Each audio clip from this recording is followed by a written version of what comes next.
Ladies and gentlemen, hello, welcome back to another episode of The Watchable with me, your host, Jean-Lucas. Make some noise, clap it up, get excited wherever you are, because we are back with the action-packed show for you today, covering the world of boxing and beyond with the NBA. And with so much stuff happening in lieu of November coming forth, that's right, the home stretch of what is going to be one of the most exciting times of the year, specifically for fight fans, because everything is coming to a head with November 22nd, shoot, with November 11th, and it's just going to be a slew of topics and discussion. Moreover, on the fact that we got to discuss more about Devin Haney versus Brian Norman Jr. and the necessity of this victory for Devin Haney in his career. Also, off the back of his interviews with Ariel Helwani, which we will play some clips of and have some discourse on, with him potentially regretting the entire situation of him suing Ryan Garcia. Is there a little bit of buyer's remorse when it came to going around the bend when it comes to trying to put the hammer down on Ryan Garcia? Has that now come back to somewhat haunt him in his makings, in his career? All that and so much more. We got some stuff with Manny Pacquiao that we got to discuss. We got some stuff with Lomachenko.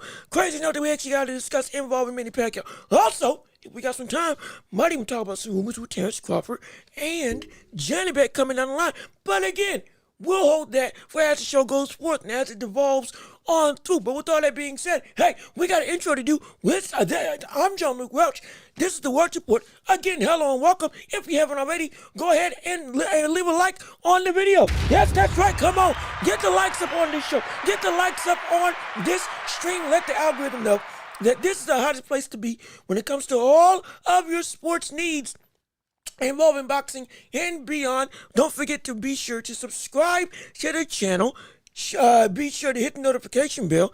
Be sure to put your chat in the comment section down below so we can hear your thoughts and opinions throughout the entire show. And also be sure to share the show with everybody that you know so we can keep on building up this empire together.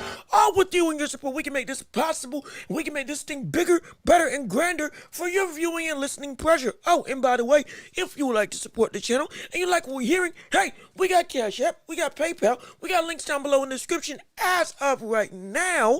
That's the best way you can give and support to the channel. Help me put some money in my pockets. Help me pay some bills. And also help me to invest back into the show to make this bigger and better for you all to enjoy. No question about it. But again, with all that being said, we got a lot of stuff to talk about today. We got boxing to delve into first and foremost. And because of that, it is time to step into the ring. Oh, yes. That's the ring the bell. Let's get it started. Round one of this show going underway as we have to discuss the first topic of discussion. Excuse me, that's a little bit redundant. As we do go in and discuss the first topic of the day, which will be Devin Haney versus Brian Norman. Yes, sir. Oh, yes, indeed. We need to have this discussion off the back of an interview that he had with Ariel Helwani, bringing up some old wounds, as we've seen, with the whole situation with him suing Ryan Garcia, the debacle that was the outlash, or the backlash from the boxing public in regards to him having this sentiment of don't get it back in blood, but get it back over court. Now, in the hindsight, we're past that. We've moved on, I understand, but that still has a place not just in history for Devin Haney's career, but an indictment on the necessary moves going forward throughout his career. And why do I say that? Well, let's pull up the clip right here for you all to enjoy as we're getting it together, because this was with Ariel Helwani, again, off the backs of the anticipation that we're seeing with Devin Haney versus Brian Norman Jr., which again, we are less than 20, what is it? Is it? Yeah, I think we're less than 20. Yeah, we're less than 25 days away from that fight with Devin Haney and Brian Norman Jr. on the biggest card of the year, headline by David Benavidez versus Anthony Yard. Winner of that is going to be most likely given an opportunity to fight for the undisputed, which I have on the soundbite, but to fight for the undisputed light heavyweight championship of the world, which we are still highly anticipatory of, and we are very much at the edge of our seats for what looks like it's going to be one of the most one of the most impactful cards of the year, with the storylines abounding up and down throughout the entirety of the affair. But again, we're going to talk about that later on in the show. As I know, people still have their opinions on Benavidez, on Yard, on if Yard's going to be the man to stop this whole run that Benavidez has been on. Some people still ain't sold on Benavidez. Crazy enough, some people feel that this man is not going to be able to be what he needs to be when he gets to the elites, like with the Bivos at light heavyweight. But I'm on the volition. I think it's going to be his world to rule in a little bit. But that's a whole other conversation. We'll get back into that. But right now, let's delve into the segment that we want to do the best, which is picture in picture, as we go and pull it up right now. Off the back to Devin Haney on this show with Ariel Helwani, going in and essentially saying, hey, some of this stuff I regretted a little bit. And we'll play it right here, right now for your viewing and listening pleasure. Let me just make sure that this is actually up accordingly. And this thing about to blow your eardrums out. All right, there we go. Here we go. Full clip. And again, excuse the language. Viewer discretion is advised in some of these sentiments. So just full disclaimer. The aftermath of the Ryan fight, people didn't like the way that was handled. Do you regret any of that? Regret? Like, what do you mean? The lawsuit and all that stuff. Yeah. The way that happened, I would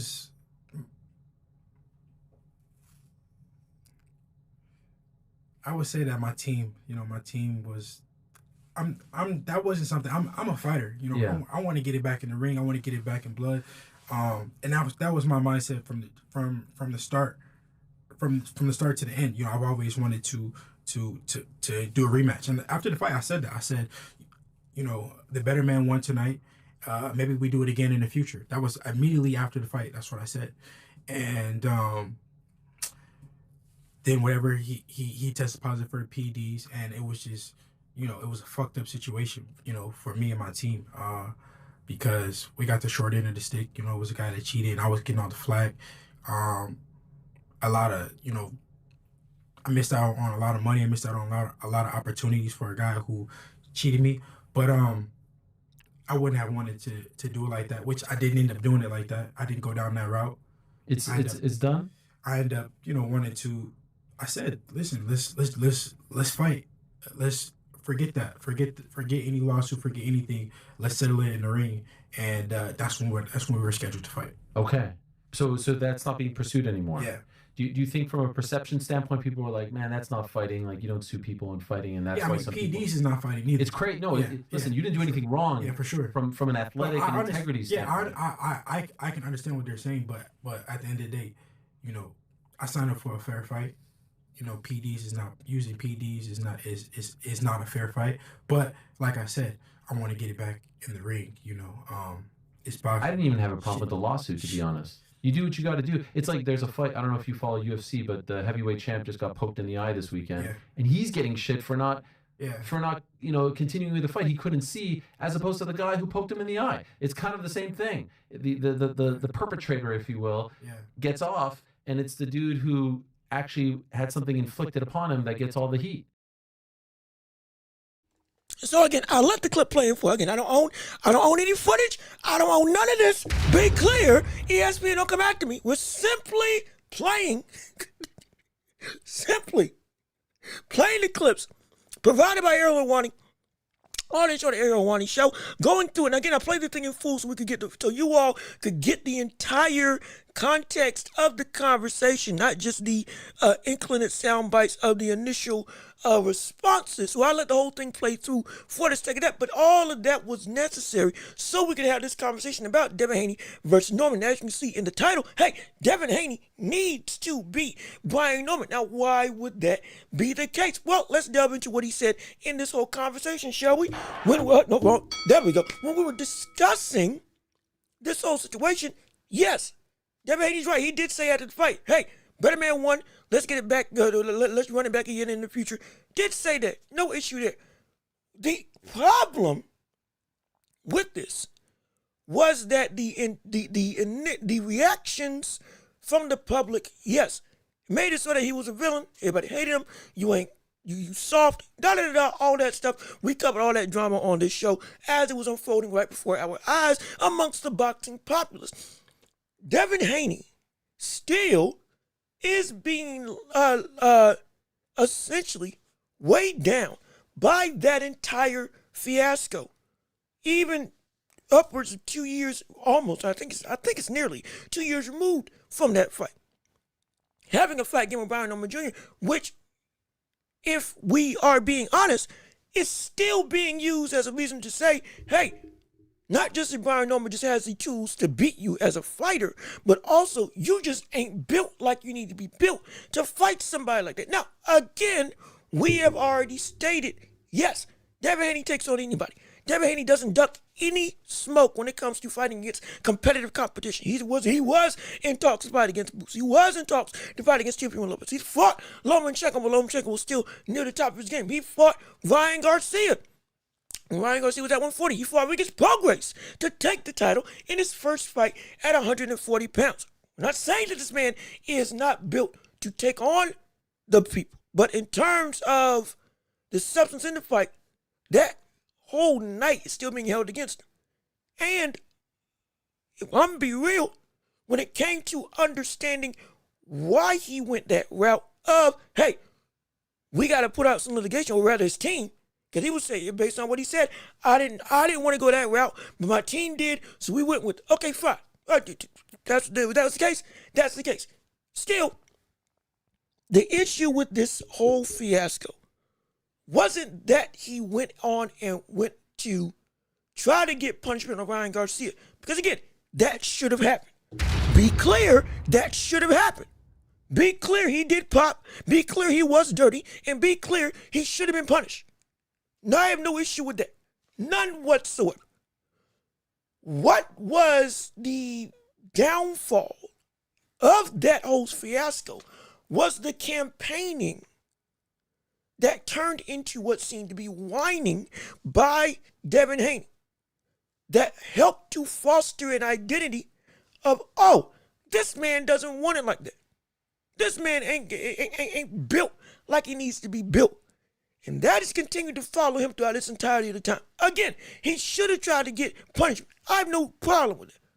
Something should have been done. But it was the campaign, the going on show after show after show, telling anybody that could listen type of situation. It became an annoyance that for people, the boxing got them not just tired, but also got them very much, the perception of everything that we've seen from you in your career. Oh, this, for them, is the real you. Whether that's the case or not. And so he's fighting to try to buck against that identity on top of trying to buck against Brian Norman as a whole. And that fight with Jose Ramirez did not help him in the slightest. No, it didn't. Don't forget that, hey, look, off the backs of that whole fiasco, we were saying, okay, let's see what you got. And let's see how you look. And let's see if you really are what we thought you were before that whole situation. Lo and behold, the fighting style that we saw Jose Ramirez fit everything that the public had set in stone in their mind of what they had thought about Devin Haney in lieu of the whole campaign for the PED situation. Again, that for many people was seen as annoyance rather than, hey, something needs to be done about Ryan Garcia. He went about it in a way that made everybody be like, shut up type situation. And again, he was right to go and say something's got to be done about this. But still, the way he went about it pushed everybody out of his corner. Pushed everybody out of his corner. If you want a perfect example, Stephen A. Smith right now, off the backs of the LeBron James situation, when he went through and got checked by LeBron for questioning not Bronny James and his production in play, but questioning LeBron James's fatherhood by saying, how stop putting your son in this type of position as a father. That crosses the line. LeBron checked him. LeBron was right in that instance. No question. Stephen A. said, if you got something to say to me, come talk to me. anytime, any place, anywhere. He lauded Kobe for doing that to him. Lauds Jordan for checking people in public, regardless of where they are. But then when Bron did it, what happened? He went out and did the whole thing. Now he went on Melo's podcast. He went on All the Smoke. He went on every podcast you could think of trying to say, I was set up type situation. And now it's become an annoyance. And people are sick and tired of hearing this in this situation in a falsehood. And the perception of everything that Stephen A. was garnered with has now shifted. It don't take much. It don't take that quick. So now with all that being the case, going back to Devin Haney, Haney has to fight against that identity to go and fight and beat Brian Norman. And I dare say this is going to be one of the most important fights of Devin Haney's career. Because he's got to beat him. He has to. Now more than ever. Not just because, this is a big fight and you want to lose. Sure.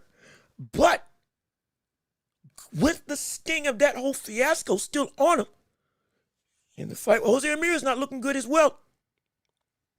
We're at a crossroads right now with Devin Haney where, hey, brother, there's a real situation where you lose in this fight a good chunk of your cachet, with all due respect, might not be attainable anymore. He's a big enough name, absolutely, to where, it's still Devin Haney. Yeah, he's still going to sell. Yeah, still going to watch. Absolutely. But also the weight of the name can be besmirched when the right instances align. Not talking about the family name, but the fight. The fighter. And this is one of those situations. Brian Norman beats Devin Haney. Brian Norman gets not just the shine and the rub. Most likely he takes the spotlight of what Devin Haney was as a fighter. Most likely. And Devin Haney now going up against other people. He's still going to be big. He's still going to be huge. But that grandeur might not ever be attainable again because now somebody took it, ran with it. Because a lot of people are waiting on somebody to take that from Devin Haney. We got to be honest. A lot of people are waiting on somebody to take that shine from Devin Haney. Because people still to this day, the talk might have died down, absolutely, but the sentiment is still the same. If you go look throughout social media, people still just don't like the brother. All because of that instance with Ryan Garcia. It don't matter if they don't, bigger than just the fighting style, bigger than just pillow fister, bigger than just the man can't knock somebody out. It's bigger than all that. It's gone to a point where we somebody who takes and beats Devin Haney clean at this point in time is going to take not just a portion of that shine for their own to catapult them further, but will steal something that now Devin Haney can never get back from a marketability standpoint, potentially from a business standpoint, and from a cachet standpoint as a whole. He wins, he stays where he is. But I'm telling you, this is important. This fight's so important. It's a must-win situation. Because I don't care if we're not talking about that whole Ryan Garcia situation anymore. That will be one of the biggest instances that will, if this fight ends in a loss, be something almost unshakable for the grandeur at which Devin Haney can balloon up to after this fight with Brian Norman Jr. If it does end in a bad way, especially if it ends in the same fashion that we saw with Ryan Garcia. If it goes that route.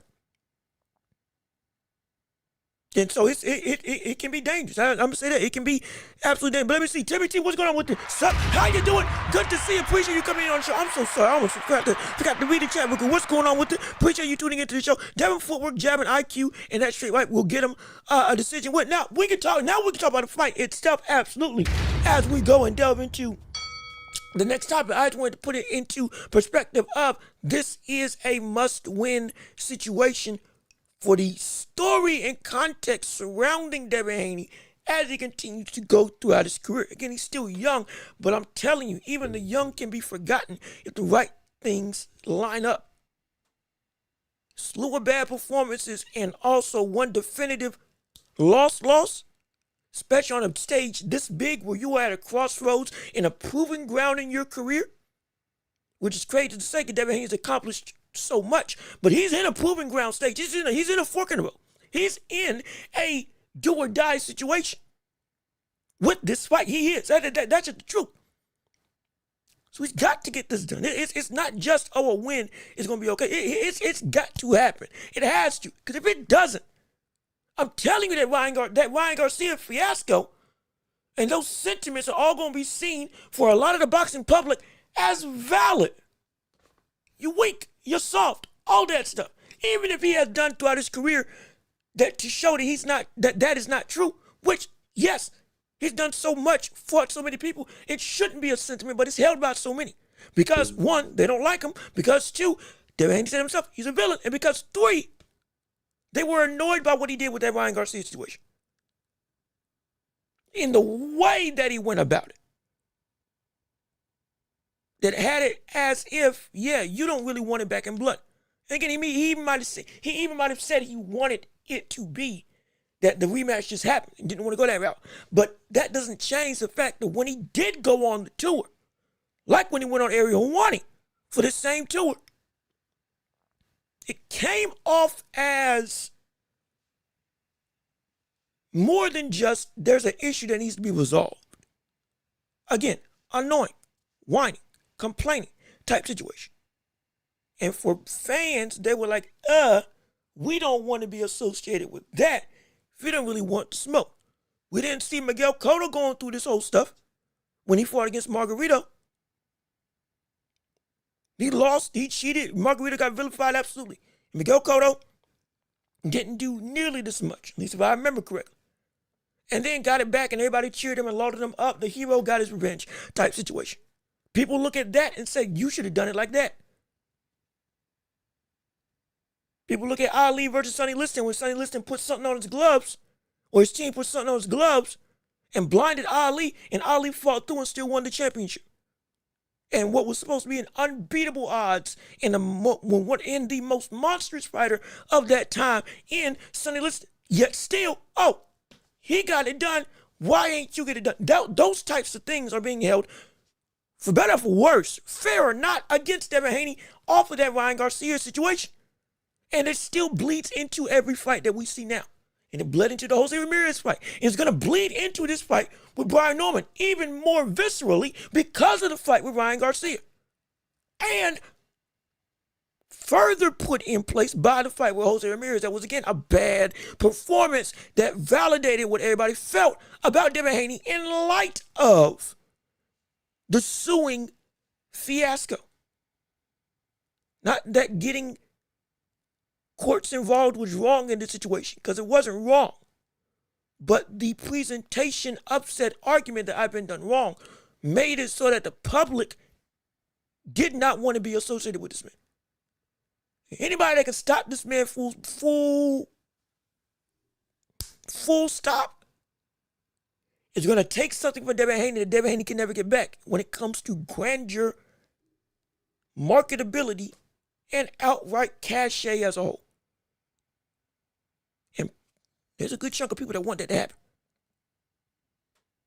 And Devin Haney, it's a must win. It's a do or die. It's a do or die. But you'll say he'll get the decision win. Hey, look, if he can. And again, now, yes, I said we were going to talk about it earlier. I had to get that last thing off. I'm sorry. Now we can actually talk about the fight itself. No problem. Who do you think is actually going to win and why? I have no issue with that. Let's get into it right now. Bill Haney versus Norman Sr. Who would you rather have in your corner? Now, I'll say this. Bill Haney can coach. Be clear. Bill Haney can coach really well. We're not going to say that he can't. He can't. You saw what he was able to do to make a game plan against Lomachenko. Hey, I probably would want Bill Haney in my corner for what he is as a boxing mind. I have no problem there. I can talk about the mess that he does outside of it, but in the ring, hey, the brother knows what he's doing. Mind you, he was the man who told Terrence Crawford, hey, you can beat this brother. You got the goods to actually take on this challenge that you may think is impossible. It's got to go down. Now, probably Brian Norman Sr. would fit my style of fighting more than Bill Haney as a coach for what he would teach. But even still, as a mind, I'd probably say Bill Haney off a track record. I wouldn't be. That's neither here nor there. For me, stylistically, Norman Sr. would probably be better. But Bill Haney would, I want to say Bill Haney is a better,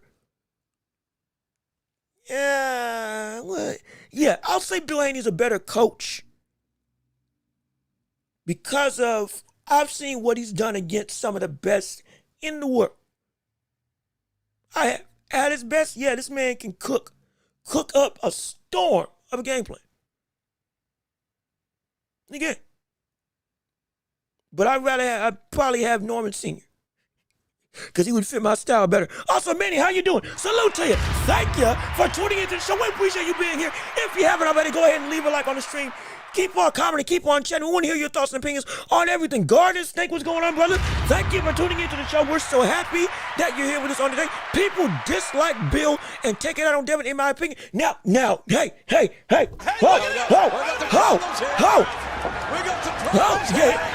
you hit it. I'm going to get back to this comment, but you hit the nail right on the head. That was another aspect of this that I was going to cut short. But since you brought it up, I'm going to bring it up right here. But let me read Manny's chat real quick, and then I'll go back to you all. Or go back to you, Garden Snake. Norman Jr.'s no slouch. Might get Devin Haney out of there early. Wouldn't be surprised if Devin pulls it off, though. Again, if Devin Haney does indeed outbox him, that would be something that would fall in line. If it's the best Devin Haney that we've seen in the past. Again, Devin Haney that fought against Lomachenko. Devin Haney that fought against Prograis. Devin Haney that fought against, Jorge Linares that came back and still won even after getting rocked. Those types of performances, Devin Haney can beat Brian Norman Jr.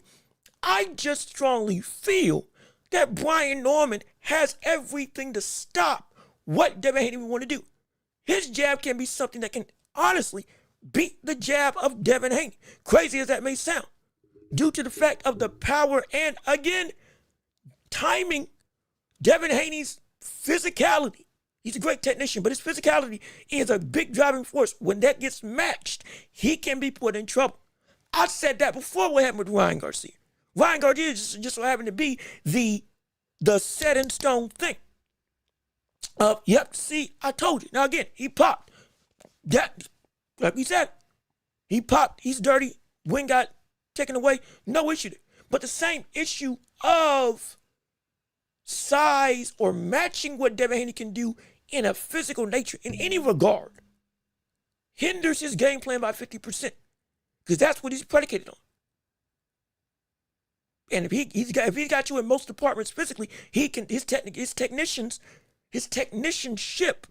goes and carries the rest of the way, which, understand, against Norman, I don't think it's going to work. I don't think it's going to work. I think Brian Norman's going to knock him out. Because I honestly don't see any answer for what Devin Haney has against that type of equation. Unless I find out on the night of the fight. It is what it is. And the buddy just beats him. Hey, no problem there. We give props where props is due. This is still a former undisputed champion. Don't forget that. This is still a man who's beaten, again, a Lomachenko, who most people ain't getting away with, if not any. You can say that he should have lost that fight. That's no problem. You can say that it was a close affair. Nonetheless, 1 round separating. It was a phenomenal war. He took Lomachenko to that brink. Anybody who takes Lomachenko to that type of brink, but they something serious.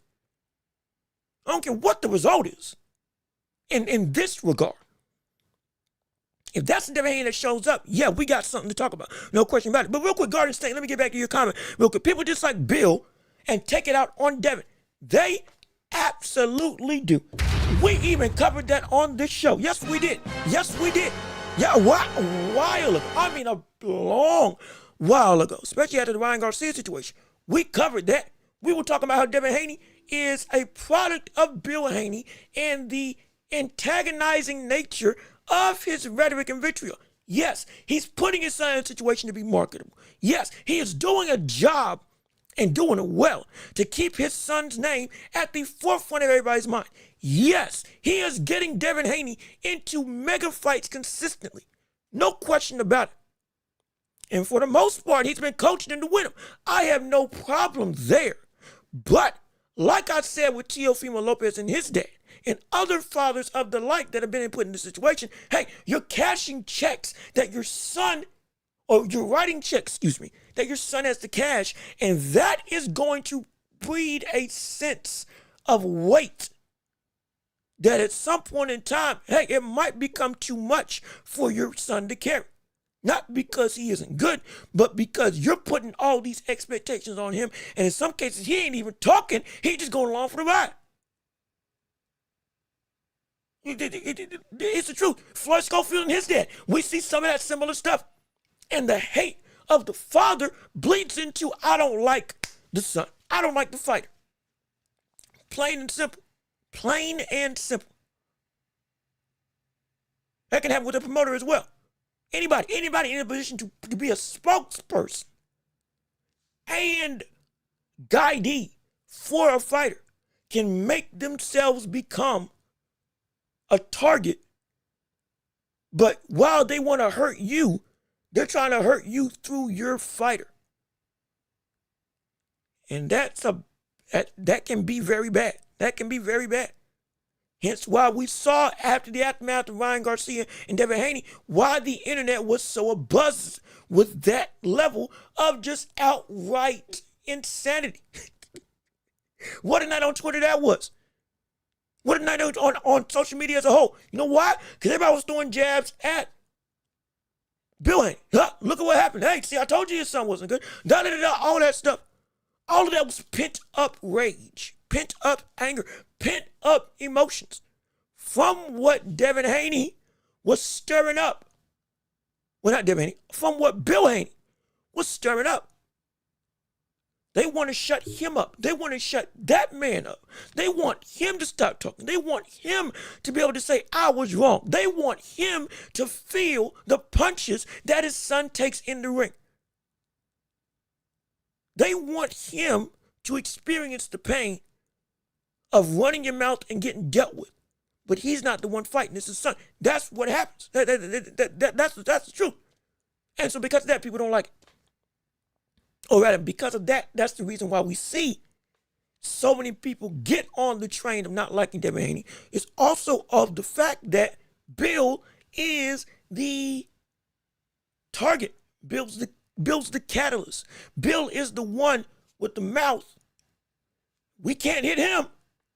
We can hit it. We can hit you. We can hit your fighter and force you to have to shut up and sit down type of situation. That's why, it plays a part. It's not the whole story, but it definitely does play a part in why we see Devin Haney getting the type of flack that he gets. It definitely does. Absolutely. Let me see. Vaughn Green here. How you doing? Good to see you. Thank you for tuning in to the show. What's happening? You with us on today? I like Devin experience will be the main factor and will be the reason why he wins, in my opinion. I think you meant to say by decision, or it might just be your decision of what's going to happen. Either way, I have no issue. And again, let me read this last thing real quick. I'll never let a white boy beat me. It's a belittling and emasculating to say to somebody. A lot of people found that to have racial undertones. Well, it does. Don't forget, Bernard Hopkins also said that as well before he got beat by a white boy. It's like, that's the thing. And the controversial Loma fight didn't help as well. And again, that was more so people felt that Loma was robbed, even though it wasn't a robbery. It was a close fight. That was only a 1 round difference, but it wasn't a robbery. Now, I may feel that Lomachenko should have won as well, but that fight showed me something about Devin Haney that made me, hey, this man's got something to him. I didn't think he was going to put up that type of fight against him. So that, for me, I can't say for all, but for me, I was like, man, that was good. That helped the case of what a lot of people were saying against Devin Haney. Because we were seeing him dick to the body. We were seeing him going for legitimately fighting against him. We were seeing him actively push to dig deep in a level that we didn't, or many people didn't think he would have had. When it came to you getting outboxed, second half of the fight, what are you going to be able to do to adapt? And evidently you did. And it was, so I ain't got no issue there, or at least with that fight. That was more so people were frustrated that, man, not just did Devin win, not just did we think that Loma win, but he put up a fight that we can't detract from of, oh, that wasn't impressive. So it was like the sting of success to some degree. And also the performance. We can't even talk against the performance because the performance was good. And so I can think the wrong man won, but I can't say it was a bad fight and Devin Haney just got washed. That just isn't the truth. That's what fans were really getting absolutely up in arms with at that point in time with the fight. But again, we've had fighters use racial rhetoric and others multiple times to go through and belittle or talk about how good they are and this, that, and the third. That isn't anything new. Now, it shouldn't happen, but it ain't nothing new. It ain't nothing new. It ain't nothing new. Ali did it to Joe Frazier, and that's a black brother. He did it to Sonny Liston, a black brother. It's nothing new that's been abounding in the boxing world. But it has, again, all of that conversation still revolves around the one sentiment. Bill Haney talking like this, Devin Haney propagating the same rhetoric, but then Bill Haney going overboard and doing even more stuff, helps to propagate the sense of ire against the fighter because of the man behind the boxer, the man behind the gloves, not the fighter, but the coach or promoter. Eddie Hearn, a lot of people don't like Eddie Hearn's fighters because of Eddie Hearn. They can't stand the man, so they don't want anybody under the man to succeed. Anybody who the man is trying to push for, they don't want to succeed. Him talking like he's talking with Boots Ennis, saying that Boots is the next Terrence Crawford, saying that Terrence Crawford Terrence Crawford ain't really fought somebody until he fights against Boots Ennis. That type of conversations, that type of rhetoric all stems to the same thing. Hey, we don't want you talking like that. So we want somebody to beat Boots so that you can shut up and say, oh no, I was wrong. Oh, my guy ain't that good and I'm a fool for thinking as such. That's it. Again, it's the game we play when it comes to boxing and promoters and being able to talk yourself up. But in this situation, it is not the fighter that's trading the target. It is the man behind the scenes. That his job is to make a target, absolutely. But some situations it's to a negative. And to a degree, that has also pushed Devin into the same conversation. Just like with the title. Devin Haney has to win this fight. Devin Haney has to win this fight. Has to win this fight. We're not saying it's as egregious as Anthony Joshua, where it was a must win. I think it was either after the second Usyk fight, where it was like, hey man, you get to Daniel Dubois, it's a must win now. Because if you lose this time, brother, it's hard to say you're ever going to get back into the title picture. It's hard to say that, but he was at that crossroads. Devin Haney, a little bit different. He's at that crossroads, but it's not because, you've been failing in your career.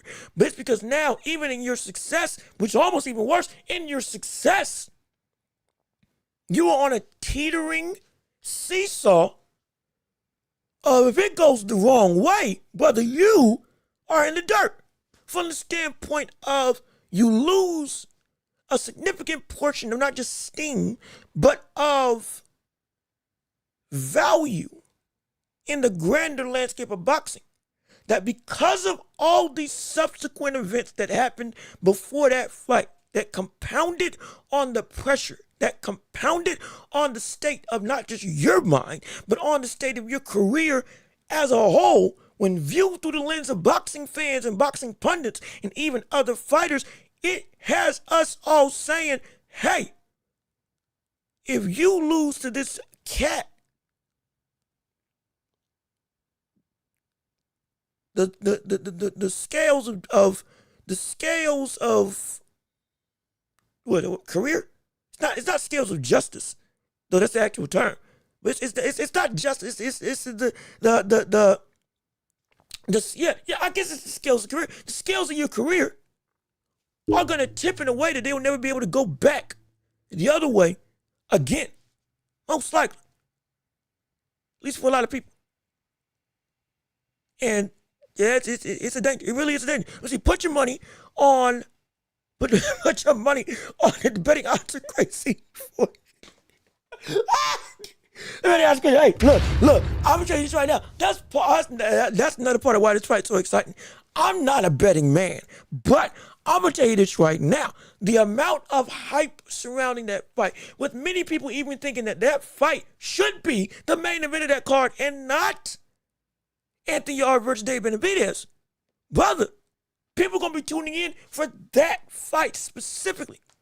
You're going to see an uptick in viewership for the undercard. I guarantee that's not just because the undercard is phenomenal, because that fight is the fight that almost for the entirety of the year we've been clamoring for. Canelo versus Crawford was a surprise that gained steam as it got closer. But this fight has had a bunch of hype since it got made. Because we knew it can happen. But Devin Haney wouldn't be a fool to take it. Oh my gosh, he took it. After the fight with Jose Ramirez, wait a minute. You really want that smoke? Oh, now y'all are talking back and forth? Now your dads are going at it with each other? Now you and Devin Haney are going at it with each other? We had Brian Norman throwing a security guard with one arm to the floor, face to the door type situation. It's every moment since this inception has been either something of virality or something of absolute intrigue that is like shock and awe. I can't believe that happened. So this is going to be insane from the standpoint of hype and pomp and circumstance. And the betting odds, man, I'm telling you, nobody's giving Devin Haney, or most, let me not say nobody, most are not giving Devin Haney a huge shot to win this. Also, Anthony James, I didn't see you. How you doing? Good to see you. Thank you for tuning into the show. We're so happy that you're here with us on today. We appreciate you tuning in, coming in, supporting on the show. We love it. But again, we're going back to the fight as a whole. Most people ain't giving Devin Haney a good shot to win this. We're going to be honest. We're going to be serious. Even with him being one of the most accomplished boxers in the world today, people ain't giving him a chance. Because there's the issue of you got to box for 12 and somebody else got the power not just to take your punches, but to walk through your boxing. That's the real question of this fight. Will Brian Norman walk through the boxing of Devin Haney? That's the truth. That's the truth. That's the question. That is the question. Will Brian Norman walk through the boxing ability of Devin Haney? Because you can talk about the IQ, you can talk about the footwork, you can talk about the jab, you can talk about all the intangibles, the distance management, the speed, the defense. You can talk about all of that. But at some point in time, with any technical box, it's going to be done, or it's going to be asked of you in a fight. Hey, what if I just say no? And by that I mean, what if I just say no to whatever you're trying to do? What if you want to jab? What if I just don't jab with it? Or rather, what if I just don't let the jab work? You want to try to be technical with me, and what if I just say no? We're not playing that game. What if I just make it rough? What if I just make it gruff? What if I just go through and straight up negate what you're trying to do? You're too weak. You ain't got enough power. You can't keep me off of you. I'm quick enough to stay with you, and I can punch with you. Not just from a power perspective, because of course that's the case in this fight, but from a speed perspective, more specifically when it comes to Brian Norman, a timing perspective. Hey, I got you. So your biggest weapon now is obsolete. So what can you do now? You're going to have to roll with me. You're going to have to go and fight my type of fight because I stopped you from being able to fight like you want to fight. I did. As a possibility. That's what can happen. And most people feel if Devin Haney gets into that type of situation, where he ain't able to outmove this brother, where he isn't able to outjab with him, where his distance management and that physical frame of length doesn't work. And many are also banking on the fact that old habits die hard, and all of a sudden, wait a minute, I'm throwing the jab and I'm opening up. Next thing you know, left hook's open again. Because I'm not just losing the fight, or I'm not able to pull away, but I'm being pulled in to a type of affair that I don't want to get into. And because of that, some of the discipline that I had to train myself to get at when it came to stifling offense off the backs of Ryan Garcia comes back to haunt me yet again because, I'm getting too reckless, because I have to get reckless, because I can't just box with him and win outright. Like I said, this isn't Regis Prograis. And that was an impressive win, but this ain't Regis Prograis. Where it's just going to be power and nothing. It ain't going to be that. This ain't a Regis Prograis situation.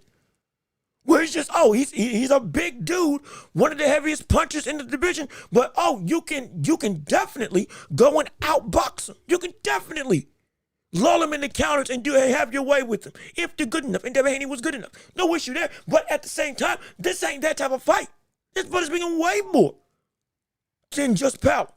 He's bringing poise. He's bringing timing. Timing specifically. He's bringing timing. And he's bringing enough speed where this issue of discrepancy in the quickness of Devin Haney may not be as big of an issue as people may think when it comes to the magnitude of difference in speed that we may have to see Brian Norman have to deal with. Because again, Brian Norman may not have quick feet, but he's got good feet. Biggest thing is, can you catch the brother? And I don't know if it's a situation where it's a matter of if, it's a matter of when. This ain't Jose Ramirez. This ain't slow foot. This is a man who athletically has the tools to, at minimum, keep up with and at max overshadow what Devin Haney is as a fighter. From a attribute standpoint, from a physical demeanor. And that's enough with on top of his boxing ability, because he's a good boxer now, to go and beat Devin Haney. And not just beat, handle him. Handle him. Handle him. I'm so serious. That's what can happen. But let me come over to what you all got to say on the matter. Let me see, man, 20X, what's going on with you? How you doing? Good to see you.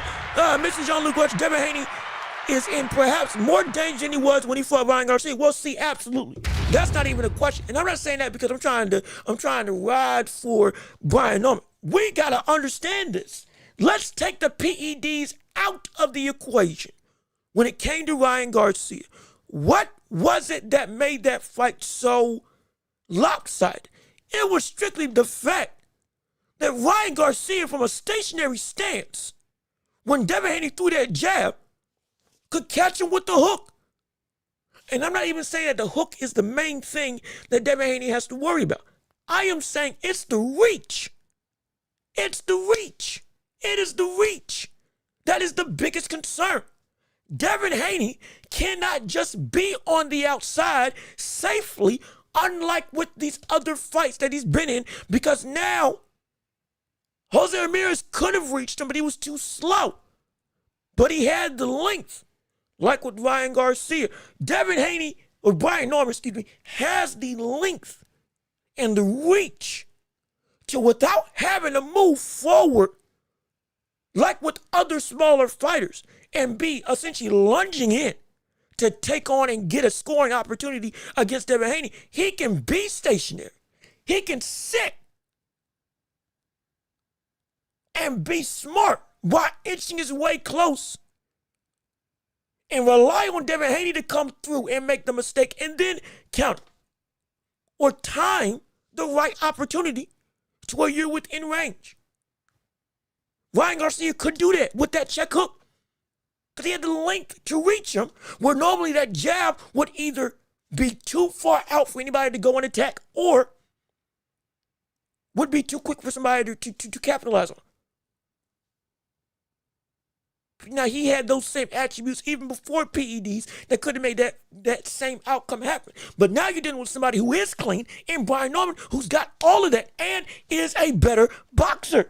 Don't forget, the brother is a better boxer. He's a better boxer. We got some problems here. We keep overlooking. I think we don't get, we got to put this into this proper perspective of why this is such a dangerous fight. Brian Norman has most of the similar things of Ryan Garcia from the aspect of physicality. But he is a better boxer all around than Ryan Garcia has been in his career. That's the truth. That's the truth. He's a better fighter. He's better defensively. He's a better distance management. He's got more weapons that he can rely on to get to you. He's got a jab that's effective. He's got good footwork. And he can slip and set up counters off of more than just the left hook as the saving grace, as the big kahuna. He can land uppercuts. He can trade with you with either hand. He can time you with the straight right. He can parry your shots and then land with the left hook like he did against Sasaki. He's got all of that stuff that Ryan Garcia didn't. And Ryan Garcia still was able to do what he did against Devin Haney. And he came into that fight overweight. And he got tired because he was overweight in that fight. He was overweight. He let his body rehydrate and all that stuff. He wasn't worried about making the weight. I understand that completely. All that's well and good. But still, he was winded.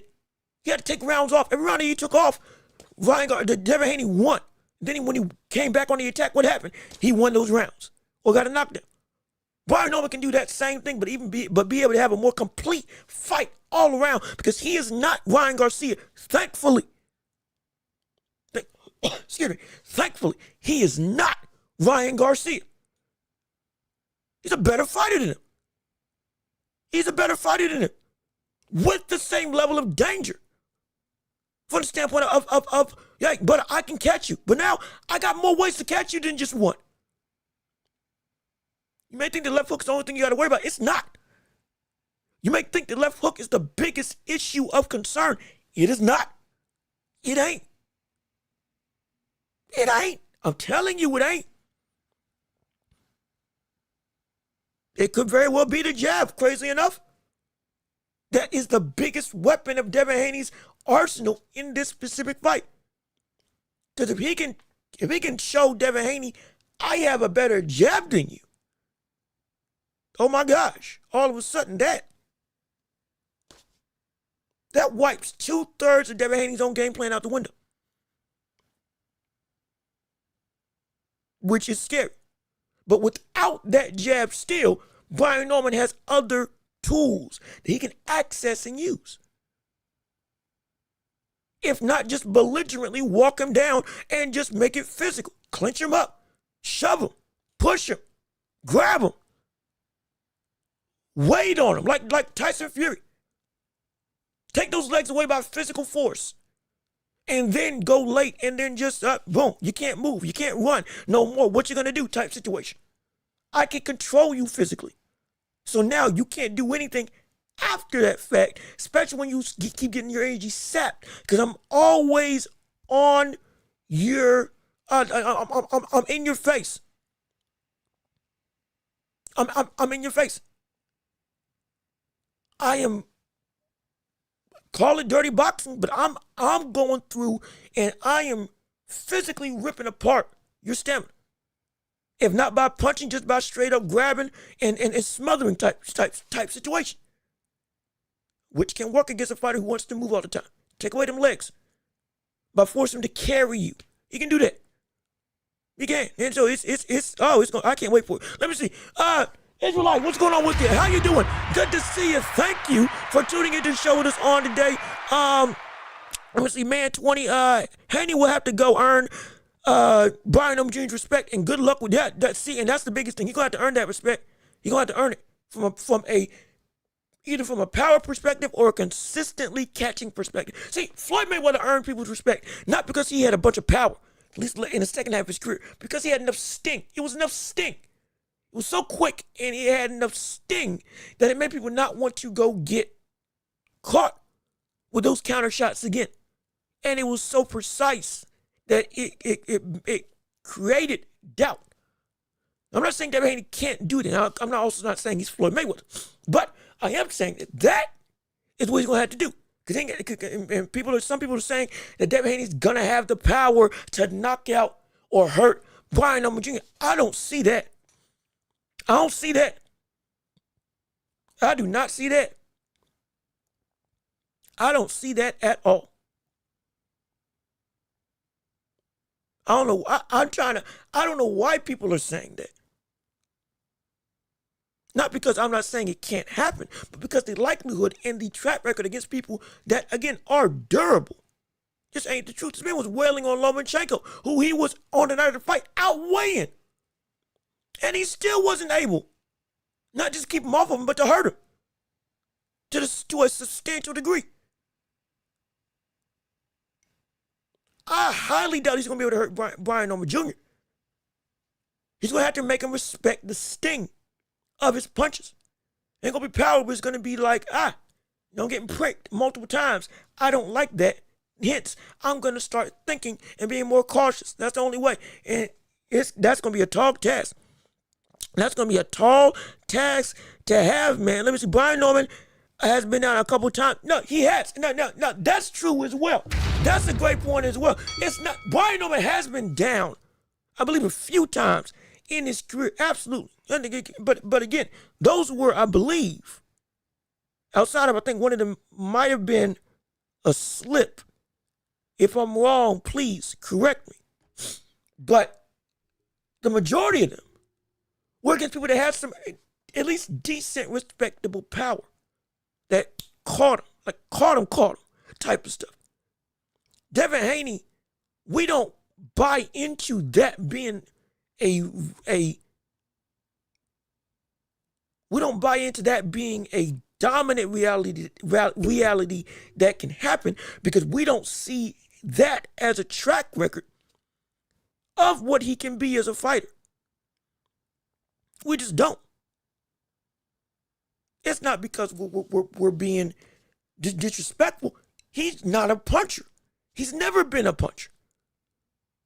You can argue Shakur Stevenson, not even argue. Shakur Stevenson has bigger sting on his punches than Devin Haney.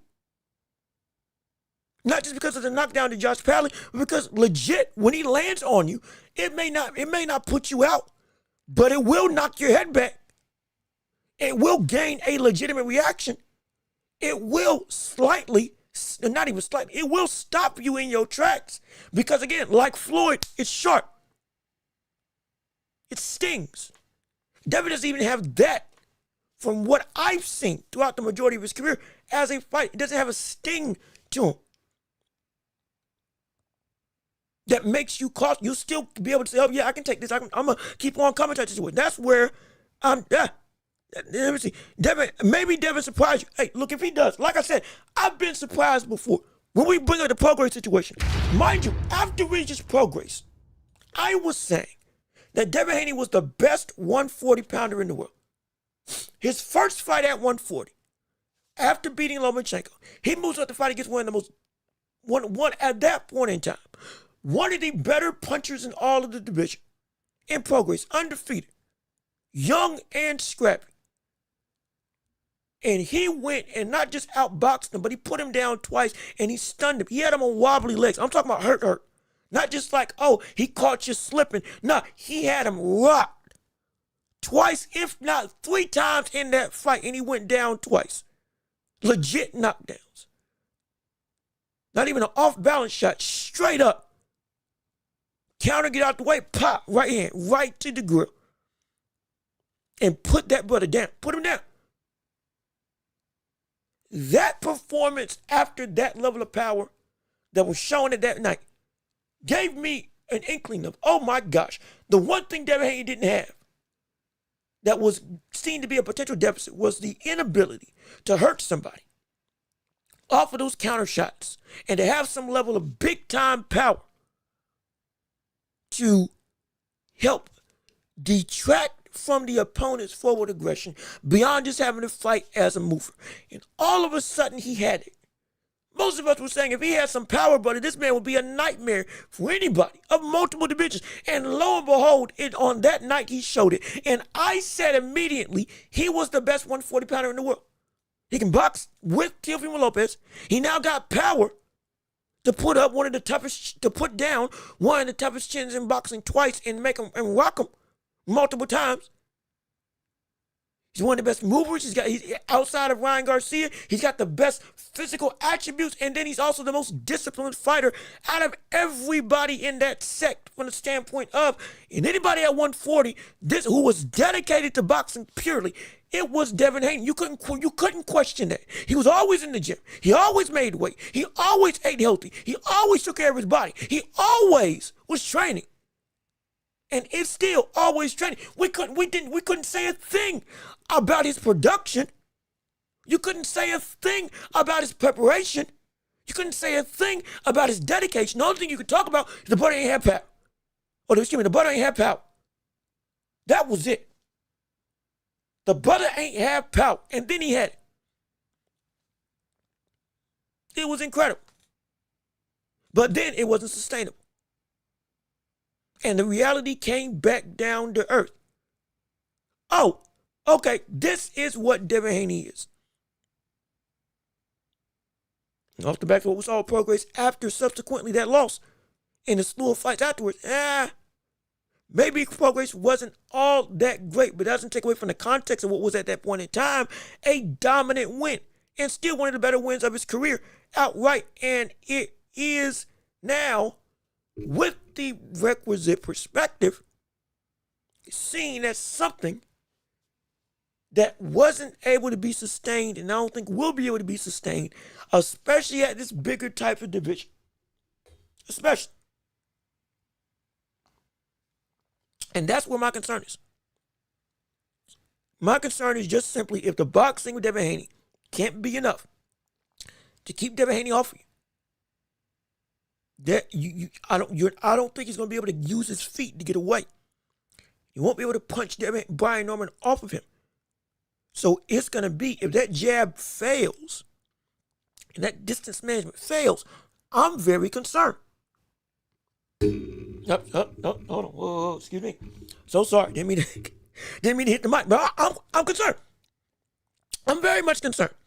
All right, but let me see. Gotta come in now. The Haney's been saying they're gonna step on Brian Norman. I don't know about that.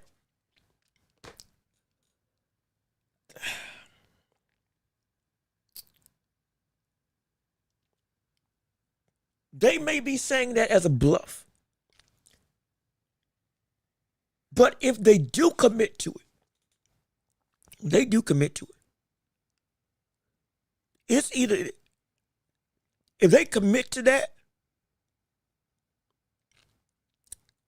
this is either going to be a fight of the year contender, or it's going to be a quick 4 rounds, 5 rounds. Is it going to be a quick 4 or 5 rounds, or is it going to be a fight of the year contender? If I dare say we see Devin Haney fight like he did on the inside against Lomachenko for the entirety of the affair against Brian Norman, we potentially got ourselves a fight of the year if he's able to sustain that. But my gosh, that's a game that I don't think he's dumb enough to do. He's not dumb enough to go and do that for 12 rounds. He ain't. There's no way. There's no way. There's no way.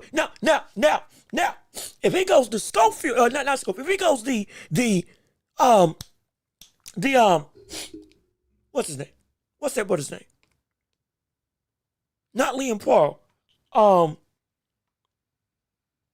Who's the brother? I done forgot. Who's the cat that faced off against Canelo? No, it's not Schofield.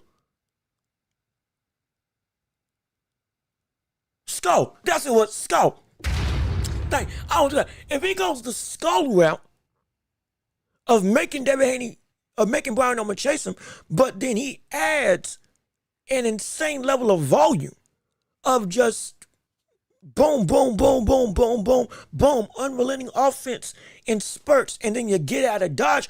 Okay, maybe that's the type of take it to him I could see. Bring you in, make you walk into the distance, and then once you get there, we're just going to unload the clip and get out. We're going to do that about 5 times a round, and that should win us the rounds, and then we go 12. And we're going to take it to you. And you can't say that we ain't punch, and you can't say we ain't throw, and you can't say that we didn't do work. That's it. But outside of that, I don't know if they're just going to try to take it to him and brawl. That's a dangerous thing. Especially if it goes downstairs to the body. Here's the thing. As much as we see that, we're concerned with the head of Devin Haney from the standpoint of, if he gets caught, he can get knocked down. He's got the heart to get up. But if he gets knocked down, we know he's susceptible. But he got a big head. Legitimate. I'm not saying that derogatory. I'm saying legit. He's got a big head. There's a lot of surface area to get caught with. There is. It's just the truth. There is. There's a whole bunch of surface area to get caught with when it comes to Devin Haney. But same vein, same conversation, there is a whole litany of heart in him to get up. As we've seen, he's never been able to be kept down. He's gonna have to be forced to put down. He's gonna have to be forced to get put down. Absolutely. But at the same vein, I'm concerned with the body of Devin Haney. Because the gas tank is one of the biggest things that allows for that movement to be so abundant in Devin Haney's game. But if somebody has the power and the wherewithal of technical ability to be able to consistently go downstairs onto Devin Haney, and he takes those legs away, like I was saying earlier. If it ain't with smothering, it's with precise shots downstairs, heavy leather downstairs. Then when he's stuck, what's he gonna do? We're saying that he shouldn't box, he shouldn't brawl with that brother at all. But we're saying at least he can do that for maybe the first couple rounds, just to set a tone. But if he's got to fight like that late, and he ain't gonna be able to take it to him all fight. He's not gonna be able to take it to him all fight. He will not be able to take it to him all fight long. I don't see that. I've been trying to see a way. I can't. Because inevitably, we're not questioning Devin Haney's gas tank because we know it is consistently up here. Again, conditioning I have no issue with. But it is damage that will sap the body regardless of how good of a shape you're in. And I am fearful that Devin Haney, more than just the hooks to the head, more than just the power shots upstairs, it is the ability of downstairs basement work, flooding the basement, to quote Teddy Atlas, putting bricks in the brickyard. That type of stuff. Building a foundation of body work that will make the later half of that fight go incredibly bad. And unlike with Ryan Garcia, he's gonna have the Brian Norman. He's gonna have the stamina to go 12 and be, on and on it. Devin Haney, crazy enough, could be the man to falter down. Along with the damage. It can, I'm telling you, it's a danger. It's a danger. Hey, there's a lot of good. We got some problems here. Again, there's a lot of good that can happen with Devin Haney. I'm not saying that there isn't things that he can't do to win, but there's a whole lot of bad that has me on pins and needles saying that I'm concerned. I still want to hear from you all, absolutely. But I'm keeping it real. I'm concerned. I'm concerned. I am very concerned. I'm very concerned with how this fight's going to go. In my estimation, Devin Haney has to show us, and Brian has to show us, and Brian something fresh and brand new we ain't seen before. Yeah, he's going to have to. He's going to have to go to a place that's a combination of all the other best fights that he's had. Most likely to beat Brian Norman because he has a portion of everything that his opponents has in fighting a Lomachenko. He's got the chin of whoever you want to say had a chin against Devin Haney. If you need to have a chin against Devin Haney for the most of your career, he has the power akin to a Ryan Garcia.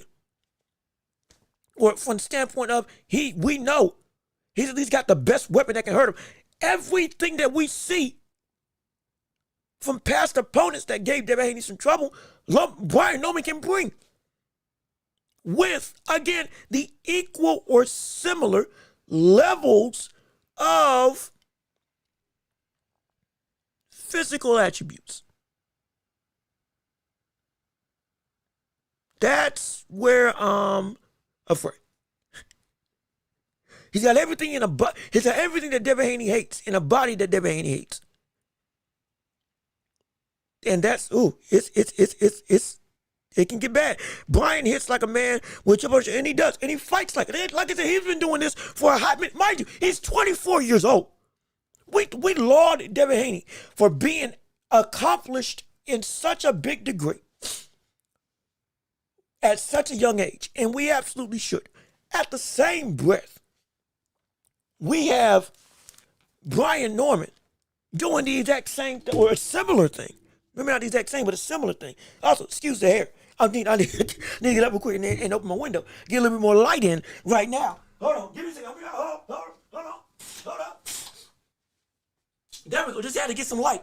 Just had to brighten up the ambiance of of the room. Just had to brighten up the ambiance of the room. Is this thing all right? Okay, yeah, it's all right. And again, excuse the hair. The headphones are matting down there. Look, I got a good fro. Okay, don't try to come at me when my hairline still keeps clean and pristine. It's this doggone headphones, the quality stuff, but they depress and compress. And next thing you know, I'm. Hey, look, I love my hair though. Don't. And hey, if you think I need a haircut, guess what? Pay me. Yeah, you think I need to do something? Pay me. And I'm joking. I'm kidding. I mean, no, still pay me, but I keep myself. I know. I keep myself in check. Okay. Oh shoot. I'm sorry. I make myself crack up too much. Let's get back to the show at hand. Oh my gosh. Oh shoot. That is fun. Let me see who will be on the back. Who will be on the back foot? Who will be on the fighting back foot? Haney or Norman? Now, I'd be remiss if I didn't say Devin Haney. I wouldn't be remiss if I didn't say Devin Haney. But what if we don't see how do we say this? I would be remiss if I didn't say that Devin Haney will be fighting on the back foot. However, with Brian Norman, and again, the reach and the length that he has as a fighter, what if he doesn't fight? There is a possibility he doesn't fight necessarily just coming forward. You know, I'm not saying he fights like Joe Frazier, but just using Joe Frazier as a reference, coming forward and just swinging away, hooks. I'm not saying he's going to do that. But let's say he doesn't fight coming forward and he fights stationary. To be able to make Devin Haney overextend or extend to the max degree that he has to. Not just to make him waste some punches, but also to open up that very counter window that we saw with Ryan Garcia. Because remember, Ryan Garcia, yes, he walked forward, absolutely. He was trying to walk him down. But every time the knockdowns happened, when it wasn't in a close range, it was what? At distance with the hook, with Devin Haney extending egregiously, trying to reach Ryan Garcia. And Ryan Garcia didn't move back, but he stayed put. Devin Haney moved back and trying to catch him. Boom. What happens? Overextend. Now, normally the thing that Devin Haney capitalizes on, you making a mistake and overextending. Now, it was Ryan Garcia able to do it. You know why? Because he didn't move back, but he stayed put.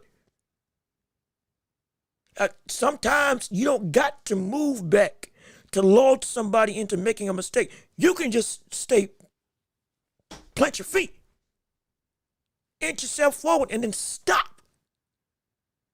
And you're here. You're fighting.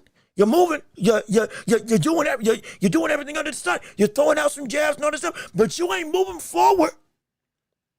But you're still taking up space. You're still applying that pressure, but you ain't moving forward.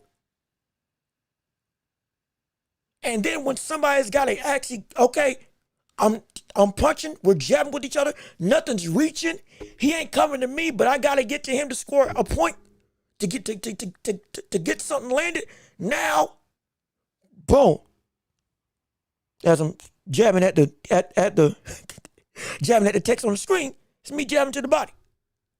Ducking down. Now, last time we saw somebody try to jab to the body with Brian Norman staying stationary, what happened? Parry down, load up, boom, 6 weeks of your life forgotten to time. That was Jin Sasaki. You parry to the head, or rather you jab to the head, and you overextend. Next thing you know, up, you in range, and you can't escape. I'm stationary, and I'm able to block, boom, catch and shoot. Ryan Garcia. Both modes can happen, but both modes are the main thing that Ryan Garcia, or that Devin Haney does. And it can open up a dangerous situation where he doesn't even have to fight on the back foot to lord Devin Haney in. He just got to stay stationary. Stay just out of range of where Devin Haney wants to throw that jab, and then you don't move back, but you stay put. And when he does have to overextend to get to you, you got the reach and the speed to get to him. Either to trade with a better shot or just to outright counter him, full stop. And now, I maybe don't want to throw that jab anymore. And now you close the distance. Now, he doesn't want to throw that jab because now he's getting caught with the counter. And then you can get to a point where now that jab becomes useless because he can't extend it fully. And if he does throw here while you're closer range, guess what? It's not gonna. You see, I'm not able to. I'm not able to hit the camera. I'm trying to push. I'm trying to jab forward. I can't. You know why? Because I'm getting stopped because I don't got the full extension. And next thing you know, boom. Devin Haney might not be able to do this, but Brian Norman can show enough to do this. The uppercut. Hook downstairs to the body. Uppercut to the body. Them short shots. Short shots. Bait the long stuff out to get the short shots to be able to come apparent. That's a possibility. I'm telling you, it's an absolute possibility. Let me see. Devin Haney should fight the way he fought Regis. That would be the best component. Because the issue with Devin, and again, we have more stuff in the show. Be clear. We're an hour 24 into the show. We have more stuff to talk about than just Devin Haney. We really do. We really do. We normally go 2 hours, 30 minutes. We got a bunch of stuff we can talk about. Absolutely. We might have to say some stuff for tomorrow because this is a great conversation. But Regis and Loma are the two people that he needs to fight like, or are the two fights he's got to get back to. But will he? I don't know if he will. I don't know if he will. That's the concern. Also, let me see. John Paul, how you doing? Good to see you. Thank you for tuning into the show. You got Norman in 9. Hey, I'm right there with you. I got Norman in. I think I said around. Did I say around 10? I think I said in around 8 through 10. I got to go back and look. I said one of those two. It was either around 9 through 10, around 8 through 10. I had Norman winning by knockout. But again, we're just going to have to wait and see. I see a lot of things going down when it comes to Devin Haney. And this is not an indictment against him. Understand, he is a good fighter. Everybody just can't beat him. Got to be something serious. You really do. Brian Norman is that type of serious sentiment. He is. Let me see. You should be worried Norman bigger and stronger. It's more than just the strength and the size. It is the technical ability of Brian Norman that has brains behind the brawn. That's what makes it so enticing. That's what he does. Norman now hold on. Now wait a minute. Now hold on. I don't know about now. We ain't clapping for that. Hold on. I don't know about this. I heard nothing about this.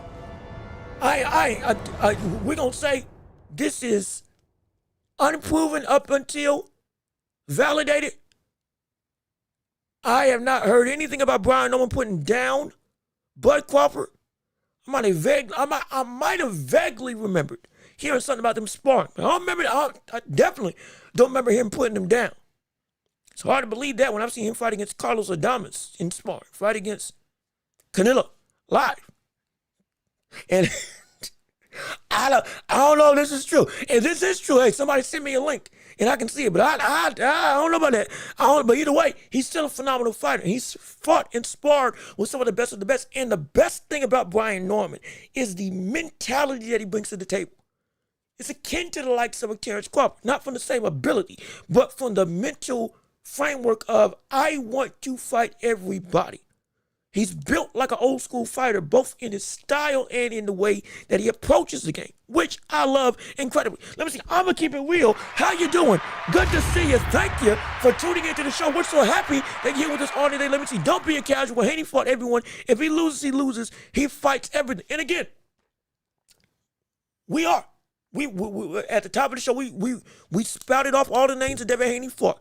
We're not concerned with what his legacy is. We're concerned with what's going to be going forward. I am saying he needs this win because going forward, off the backs of everything that happened with Ryan Garcia, and then off the backs of everything that happened with Jose Ramirez, he is at a crossroads right now. He has been called boring. He has been called pillow-fisted. He has been called unwatchable. He has been called not a lackadaisical fighter. He's everything but lackadaisical. But from an entertainment standpoint, fans do not want to care about Devin Haney from the sense of he's always in the mix. They don't. Though, again, he's fought everybody.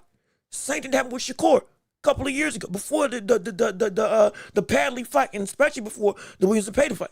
Off the backs of De Los Santos, it went from this man is one of the best technical boxers in the world to everybody can't stand Shakur. Everybody don't like Shakur. Shakur is unwatchable. Shakur is boring. Shakur don't bring no draw power. Shakur, we don't want to pay $40, $80, $100 to watch this man go 12 and just do nothing. We were saying all of that after one performance. After one performance. Devin Haney has had 3 instances that are as big as that one performance with Shakur Stevenson that was bad, the worst performance of his career. The fight with Ryan Garcia, the subsequent aftermath of the way he went about trying to get Ryan Garcia punished with the lawsuit. Again, Played the clip. He said he didn't even want to do it initially, but he still went along with it. And he went through and went on a tour that made it seem like he was whining and complaining to the boxing public. A lot of fans didn't like that. That was instance number 2 that hurt his cachet immensely. Then instance number 3 is the fight with Jose Ramirez that validated what many people thought about him after that first fight with Ryan Garcia. He's scared. He's pillow-fisted. He doesn't want to punch. All he does is run. And then he also went about complaining instead of trying to get it back in blood to fight Ryan Garcia. Everybody's holding that against him. The subsequent thing that happened to Shakur Stevenson off of that fight with De Los Santos, that everybody called him all these names because they said this ain't what a fight is supposed to look like, got compounded 3 times over with Devin Haney in a span of 2 years. This is a necessary fight that he needs to win because of the stage that it's on and because of the ramifications of what's going to happen if he gets beat again, especially in the same vein as he got destroyed against Ryan Garcia. That fight was with PEDs. Fine. If this is a clean victory that goes the same way as Ryan Garcia, you best believe not only will he never be able to live it down, but he will never be able to get back up to a caliber that he was at in his career, at the top. Never be able to do it. That's how drastic this is. We've seen other fighters that have been at the top, and after one loss, it's a downward slope they can never recover from. Adrian Broner, Mike Donna, downward slope afterwards that he never recovered from. We're not trying to be fear-mongering, but we got to keep it a spade and understand this is the ramifications of what's going to happen if against this brother he loses, which is going to be, hey, this is another legitimate fight where it's not you're a weight bully. It's not that you're egregiously bigger than somebody else. It's not that you're outweighing them by 40, 50, or by like 20, 30 pounds on the night of the fight. And you're dealing with somebody that also has all the physical tools that you normally have over every other opponent. Now it's what you're going to do. Somebody had pop when you faced them? Fine. This time, if we see all those same issues happen again against this brother, who is also seen as real, yeah, the vitriol is going to be insane.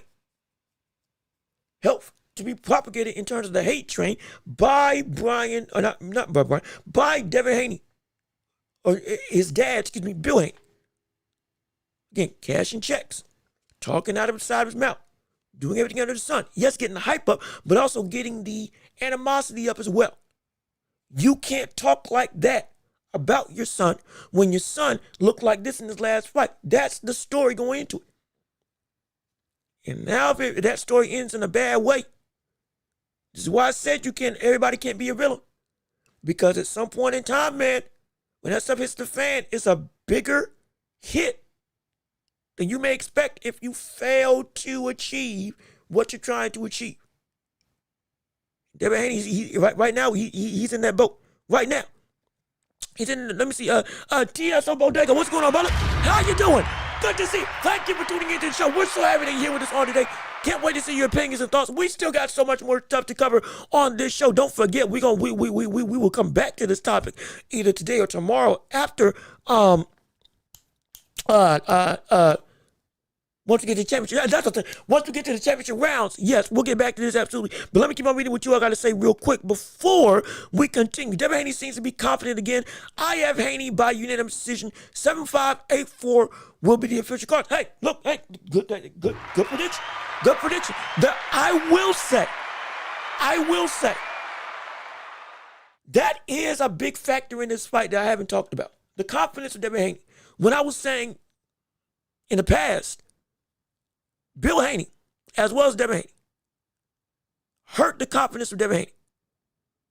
Devin Haney, off the back of the Ryan Garcia fight, really did look very much not the same. Not just from the standpoint of, he got beat up, from the standpoint of the bravado they normally brought. He still wants to fight anybody, but the same bravado, that same unexplainable integral fortitude that we saw with Devin Haney seemed to be shook, rocked, severely.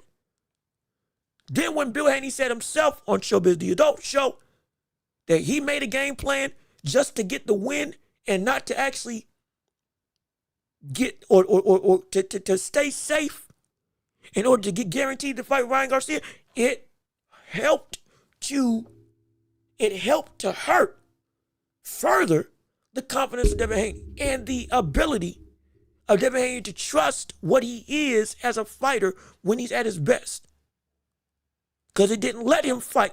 Bill Haney made a game plan that negated Devin Haney to show everything that we know he can actually do as a fighter. Because it was restricting him to saying, we just want to win, don't risk nothing, get the job done and get out and stay safe. Don't get caught by anything. Don't risk anything. Though you're faster than this man, though you have the reach to be able to catch him when you want to, you got the reaction time to be able to slip under shots after a punch and stay within punching range if you want to. But we don't want to risk anything, so don't do anything. Further hurt the confidence because we don't want you getting caught again with a hook. We're starting to see that, okay, he's looking better. But I'm still scared of that lingering effect of shaking confidence could still be in this fight. And it could flare up if he gets caught. Yes, and it's scary. It's scary. It is scary. Let me see. Shadow 19. Also, Shadow 19, how you doing? Good to see you. Thank you for tuning in to what's happening. Leave a like on the stream. Like I said, we do this every single week, 3 times a week, covering boxing and beyond.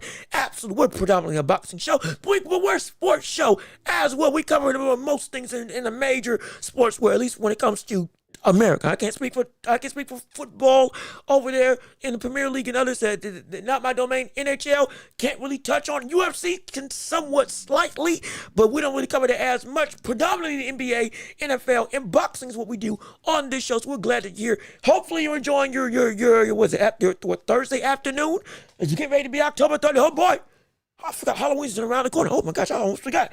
Oh man, spooky season. It's just about here. Well, it's here. It's getting ready to be the spookiest night of the year. Oh, get ready. Stay safe. Anybody's going out there tomorrow. Oh, it's going to be fun. But let me keep on reading what you all got to say. Real quick, before I get to you, Shadow, let me real quick read Bodega's last comment. They sparred and it was good work, but Brian Oman Jr. did not put down Bud. Okay, I thought so. So they did spar. I had that right. But the rumor of him getting knocked down is wrong. Okay, good. Glad we got that cleared up. Thankfully. Now let's go to Shadow and what he had to say. Shadow 19, Fight Hub just dropped the vid of Devin Haney hitting the mitts. Haney looks insanely sharp in a vid and hyper focus. Well, shoot, I have not seen that. Let me see if I can find it while we're reading the chats. But if this is the case, again, it further bleeds into. Hold on, Ariel, shut up. We don't need you right now, Ariel Wani. You already played it before. Look, you're getting paid already. You ain't about to make money. You ain't about to make money off of my show again. He ain't made money regardless. We still trying to make money off this channel. But even still, hold on the conversation. Regardless of which, I haven't seen that clip. If they just dropped it, I'll try to find it while we're talking now. But if he looks focused, that's good. In interviews, the confidence, the poise, the absolute nature of I know how good I am, that seems to be getting back. I love that. I appreciate that. I'm happy it's happening. We just hope it stays to be in that fight for the whole. Let me see. Low-key, what Devin did wasn't as bad as what Cotto did when he was cheated. Folks only remember the rematch and not him petitioning to get Margarito rightfully banned from boxing and trying to sue. Again, my opinion wasn't that Devin Haney did something wrong when it came to suing. Cotto, like I said, Cotto didn't, when I say Cotto didn't do nearly this much, Cotto did petition, absolutely. But at the same vein, mind you, it could have been because of all social media. It could have been because of also, again, Twitter today, Instagram today, all these platforms today, a lot more fighter,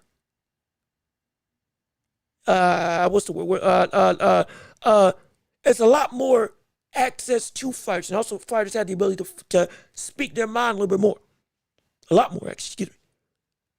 When Colo did it, again, based on if I can, again, I'm a young brother. I'm trying to go off what I can remember off of that whole saga. Devin Haney went about it when he went on ESPN, when he went on Ariel Helwani, when he went on I think All the Smoke, when he went on what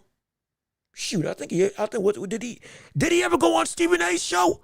Stephen A. Smith's show? I can't remember. I can't remember.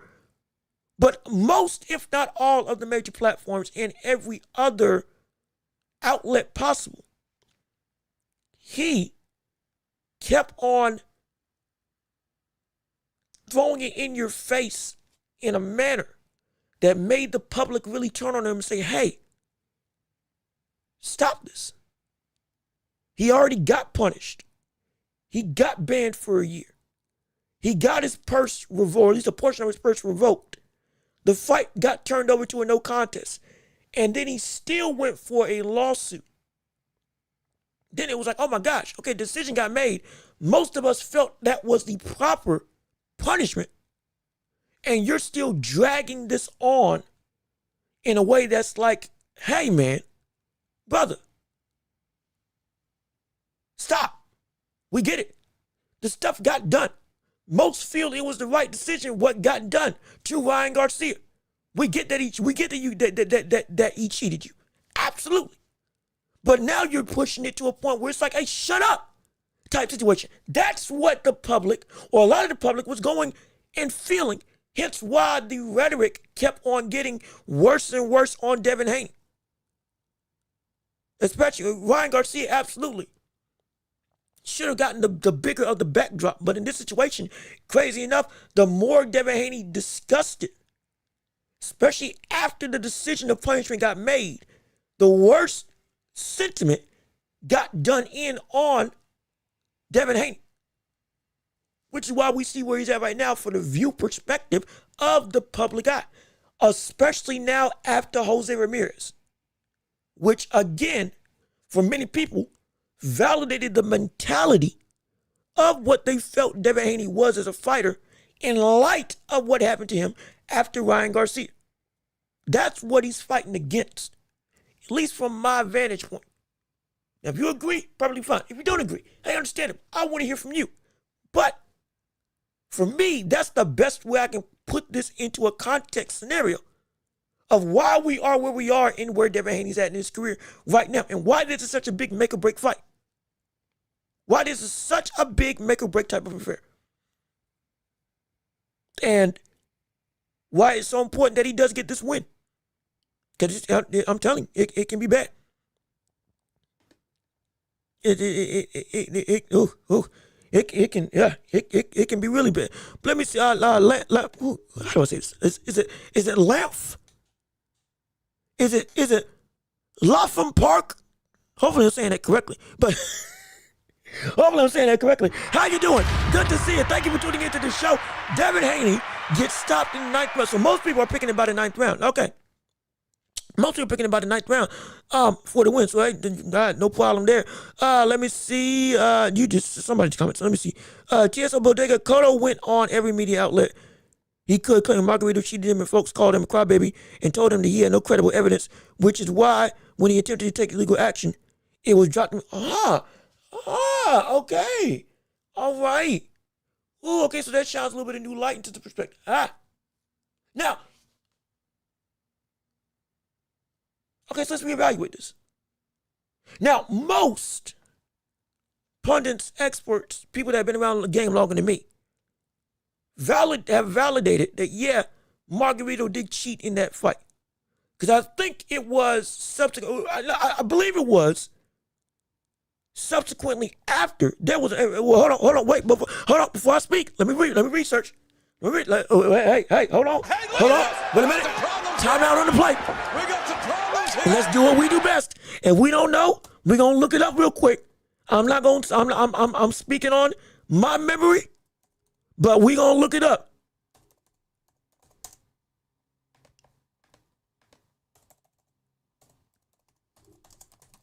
We're gonna look it up real quick, and we're gonna make sure that we got this story correct. We're gonna make sure we got this story correct, because I do believe that he did get caught putting plaster in his gloves in a different situation, even if it wasn't for that fight. Which again, he had plaster in his glove. He did have plaster in his gloves. He did in that fight with Cotto, but then got caught again trying to do it against somebody else. Let me see. Bleacher Report. Yeah, they did the whole thing on it. The regular license revoked. Commission issued penalty. Yeah, okay. Disgrace warrant. The champion claimed last week he was innocent. This was in 2010 of any wrongdoing in the loaded glove scandal that resulted in the revocation of his California boxing license. So yes, so he did get caught, he did get popped, and he did get revoked. Margarito just finally revoked for the athletic. Margarito had his license justifiably revoked by the California State Athletic Commission for at least a year last February. Commission issued the penalty after Margarito attempted to scrap current WBA welterweight champion Sugar Shane Mosley with a plaster-like substance inside of his gloves. Furthermore, Margarito was caught when officials at Los Angeles Staples Center provided he was a cowardly charlatan before the match began, and he had the opportunity to seriously injure Mosley with his cement fist. Once Margarito had his illegal hands wrapped, the Tijuana Tornado was promptly brutalized by Mosley and defeated in the 9th round. And so he was accused by Cotto, and we had seen Cotto hurt in a way that we had never seen him hurt before. Cotto said that there was something in his gloves, but the evidence, somehow they got rid of it. And it didn't, and everything went out. Then Shane Mosley, same situation happened. This time he got caught, validating what Cotto was saying happened to him. Hence, but there's a cheat. Well, eventually he got caught trying to do the same trick twice. And so and eventually later on, afterwards, Cotto finally got his rematch against Margarito, and then boom, he got popped. But this was the instance of everything that Cotto was saying was found true when it was happening that he fought Shane Mosley. So, my gosh, he was right. And he was, or at least he got found out later. Then yeah, it was correct. If I have my timeline correct, I believe that if I read that correctly, I believe that's the sentiment of what transpired into why that whole case with Cotto. So it was like Devin Haney got found correct. His claim was correct, and it got dealt with, and then he kept on going. Cotto, evidence, saying it happened, saying it should have been banned. When I can see nothing got found, and then he got found again in Shane Mosley. Oh, everything that Cotto said to happen to him did happen to him, because it happened in this situation in a almost tit for tat type of sentiment. Okay, yeah, this brother's a cheat. And so it took him out being caught by Shane Mosley 10 years later when he finally checked the wraps by his hands with gloves. It's your boy, brother. Hey, look, and again, I'm glad. Look, I'm happy to hear. I ain't got no issue with it. We want to be able to say the right things quick. Like I said, I know what I know, but I don't know everything. I am all well and good for going back through and finding out through history. We're not trying to claim that one person's right or wrong. We want to make sure that we're right as a whole so everybody gets the same picture. So everybody knows what and how everything transpired. This way, we ain't trying to say, I told you so. Because if I'm wrong, I'm wrong. We're trying to make it so that we get the context of everything so we understand the proper story of the sport as a whole. So this was good. Cotto fought against Margarito. Margarito was hurting him in a way that we hadn't seen before. Cotto was claiming there was something in his gloves. Because again, I had gone back and looked at other Cotto fights. This brother's tough as nails. And I ain't never seen that brother rocked all of a sudden in the way that I saw him rocked against Margarito. From the standpoint of, he was looking good until he wasn't, and it was just a drop-off of him backing up when it seemed to be he was able to do what he wanted to do in that fight, or at least gaining and having control. Something wasn't right, and the commentators were saying that as well. It was unusual, awkward, strange to many degree. Cotto claims that he was cheated. Cotto claims that there was something in his gloves. All this stuff. Evidence wasn't found. Subsequently, Shane Mosley, same situation, plaster, something in his glove, got checked, everything. Oh, this was right. Cotto wasn't just talking. It was real. And then boom, we got it. Listen, I'm just trying to correct the narrative when people make fun of Devin Haney taking legal action and then immediately claim Cotto went about it the right way and get it back in blood. Which again, it was a couple years before Cotto got his rematch with Margarito. Absolutely. And again, full disclaimer, I have been saying the going after legal action was not a bad thing. Going after legal action was appropriate. It should have happened. It should have been what took place. Absolutely.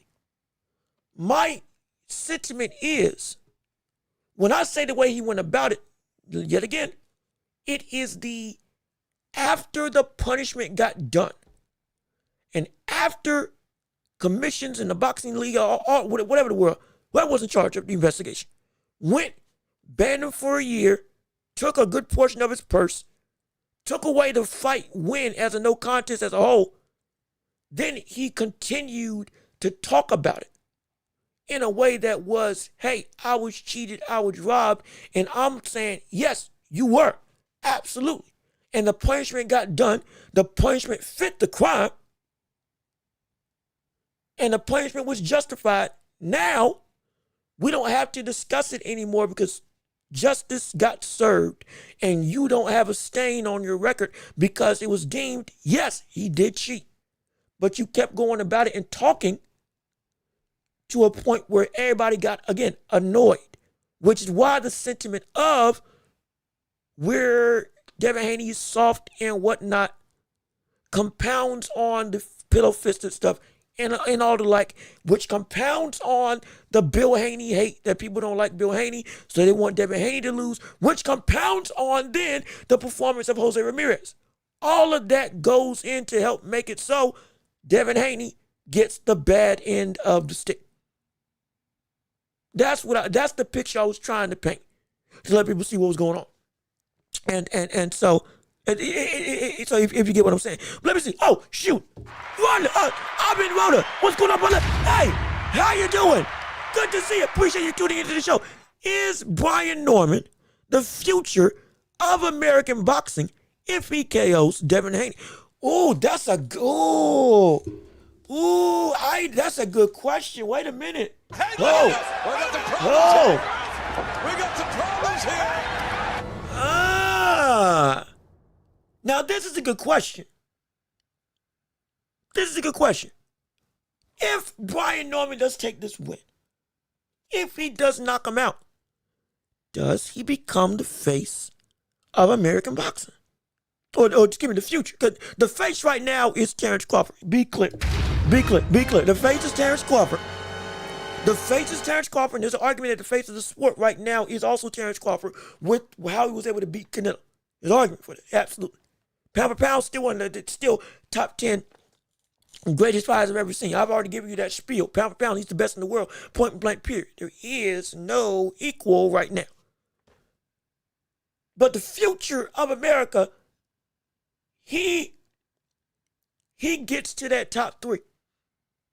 I'm not going to say that he's won, but he at least becomes top 3 in leading that charge. And those top 3 would be Brian Norman, Shakur Stevenson, and then Abdullah Mason. Those are my 3. To lead the future in American boxing as a whole, those would be my 3. With, again, Terrence Crawford winding down in his fighting career. Oh, and then, of course, Boots Ennis. I forgot about it, but Boots Ennis as well would be of that. Well, you could actually argue, shoot, Boots Ennis can take that top 3 spot real quick if he went about going and winning, especially if he beats Virgil Ortiz. That would, it's hard. But he's already looking like the future of boxing, let alone of the American world, he's already being touted as the next big thing. And I get it. He should be seen with that level of pomp and circumstance. But again, the lack of production has a concern. Brian Norman probably would be of that leading charge of the future of American boxing with Schofield. And let me rephrase that. I'm going to move Abdullah Mason out of that top three, and I'm going to put Boots in that top three for the three leading people of the American charge in boxing. It will be Brian Norman, Shakur, and then Boots. I'd want to say Tank because he's only 32, and as the future goes on, he'll be claiming his spot at the top, but he ain't fighting nobody. So he has been disqualified from that conversation because he ain't. I don't know what the future's gonna hold for him because it might not even last that long. Might not even last that long. Might not even last that long. And also, real quick, I see your chat. Yes, punishment. I'm not gonna lie. Popping, dirty, PED, cheating, all that stuff. I've also been stating it should be more egregious than it is in the realm of the sport right now. The further detraction from cheating and this type of stuff happening in sport, because again, lives are on the line. Yes, it should be more strict. It should be more potent. It should be more, not just more highly vetted, but more pushing to get people, one, to fight at the natural weight, and two, to make it so you shouldn't need as many substances to go and help you out. It should just be, if you're fighting around where you are, you don't need to do a whole bunch of stuff except for just keeping yourself in check, in shape, and doing what you need to do, type of stuff. But again, just to curtail people from taking substances that can be dangerous, absolutely. More severity. And I'm all for that. I'm all for that, no question. But going back to Armin's comment, Norman, Shakur, Boots are my three leading people for the future in America. If Norman gets this knockout win, or just a win, a dominant win, a win in this fight probably puts him at the forefront of most people's minds. Because then they're going to say, okay, well, you can either run through the ringer at 147 or move up to 154 and keep on going after Boots while also fighting Boachuk, Virgil Ortiz, Adams, Keith Thurman, if he doesn't retire and he keeps on fighting, Fundora, shoot, even a Tim Tszyu, even though he's dropped off severely, still, there's a bunch of things that people want to see if he went about and was successful. Let me see, can Devin Haney take power shots of Brian Norman if he gets hit?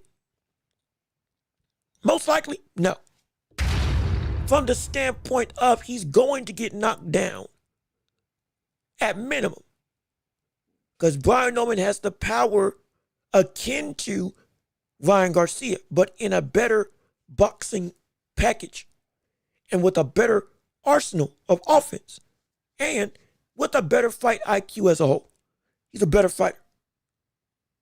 He's got the heart to get up. He's got the heart to keep on trucking.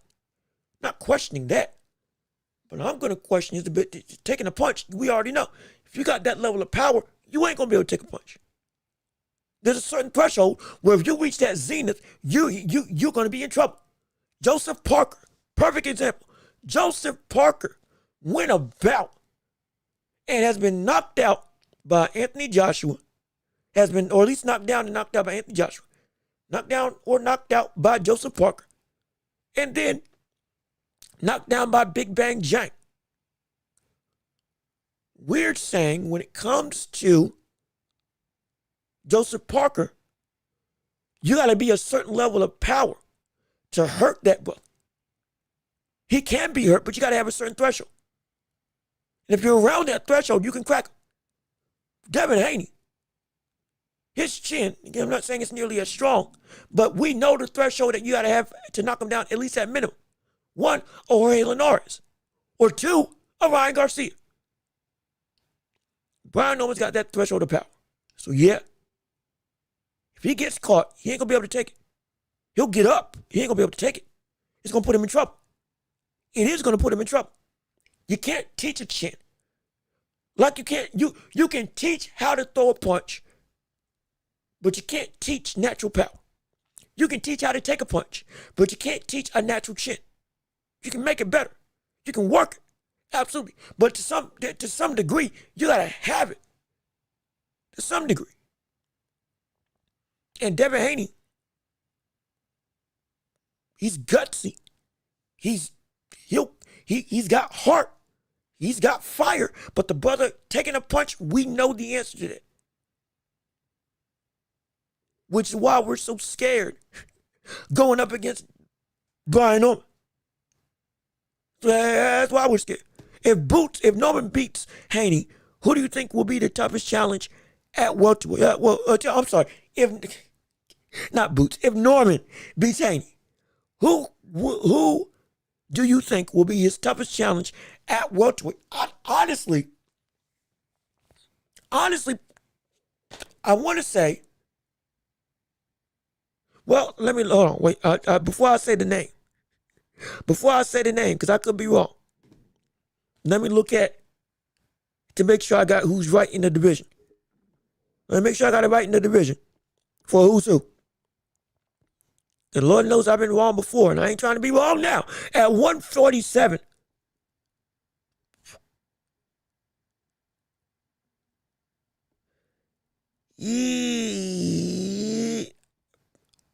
I'm not going to lie. Ain't many. At 147, ain't many. What? Haney, Norman, he beats Rocha. He beats Esserman. I think, now Shakur is a dangerous fighter from the standpoint of if he's giving Boots the time, he can definitely give Norman the time.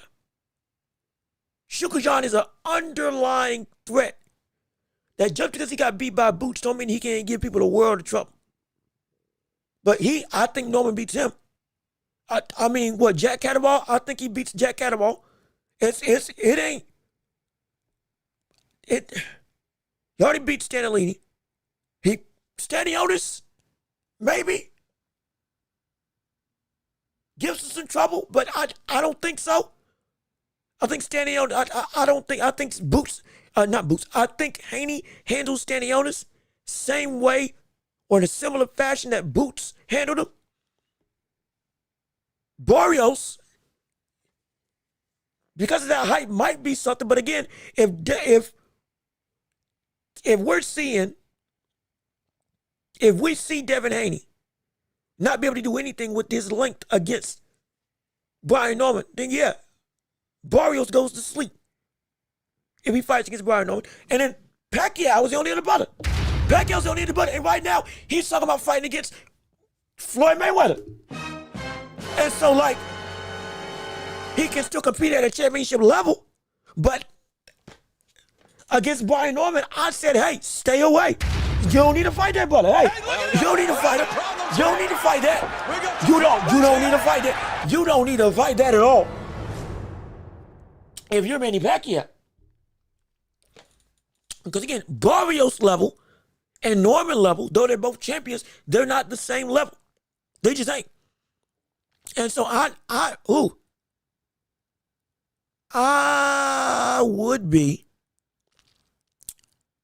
be concerned. The biggest potential opportunity after this fight with Devin Haney would be if Conor Benn came back down to 147 to fight against Brian Norman. And even then, I think that Norman beats Conor Benn. They'll just be at a better weight for Conor Benn, naturally at a better weight for Conor Benn instead of ballooning up to 160 to fight against Chris Eubanks Jr. But regardless of which, that would be the most interesting sentiment of fight that I would want to see. But even then, I think he beats him. There's nobody at 147 that I can pick to go against Brian Norman and say he doesn't beat him. Excuse me. Yeah, he doesn't beat him. The only but would be, again, Conor Benn as the most de facto. And if you want to say Manny Pacquiao turns back the clock to Keith Thurman, okay, you got a conversation there. But if that don't happen, it don't happen. And I ain't picking it to happen unless I see it happen. My honest opinion would be that the biggest challenge would be fighting against Teofimo Lopez if Teo moved up to 147. That would be my biggest fight. That would be my biggest thing. Teofimo Lopez versus Brian Norman at 147 would be the fight that I would say I don't know if Brian Norman beats it. I don't know if he beats it. That would be interesting. That would be hard. That would be a hard fight to beat. That'd be a hard fight to have for Brian Norman. But if that don't happen, I don't think outside of Devin Haney potentially beating him, who's got, again, the best. You could argue you could argue as a talent of everybody else, he's the best out there at 147 at least. He cleans house. He becomes undisputed.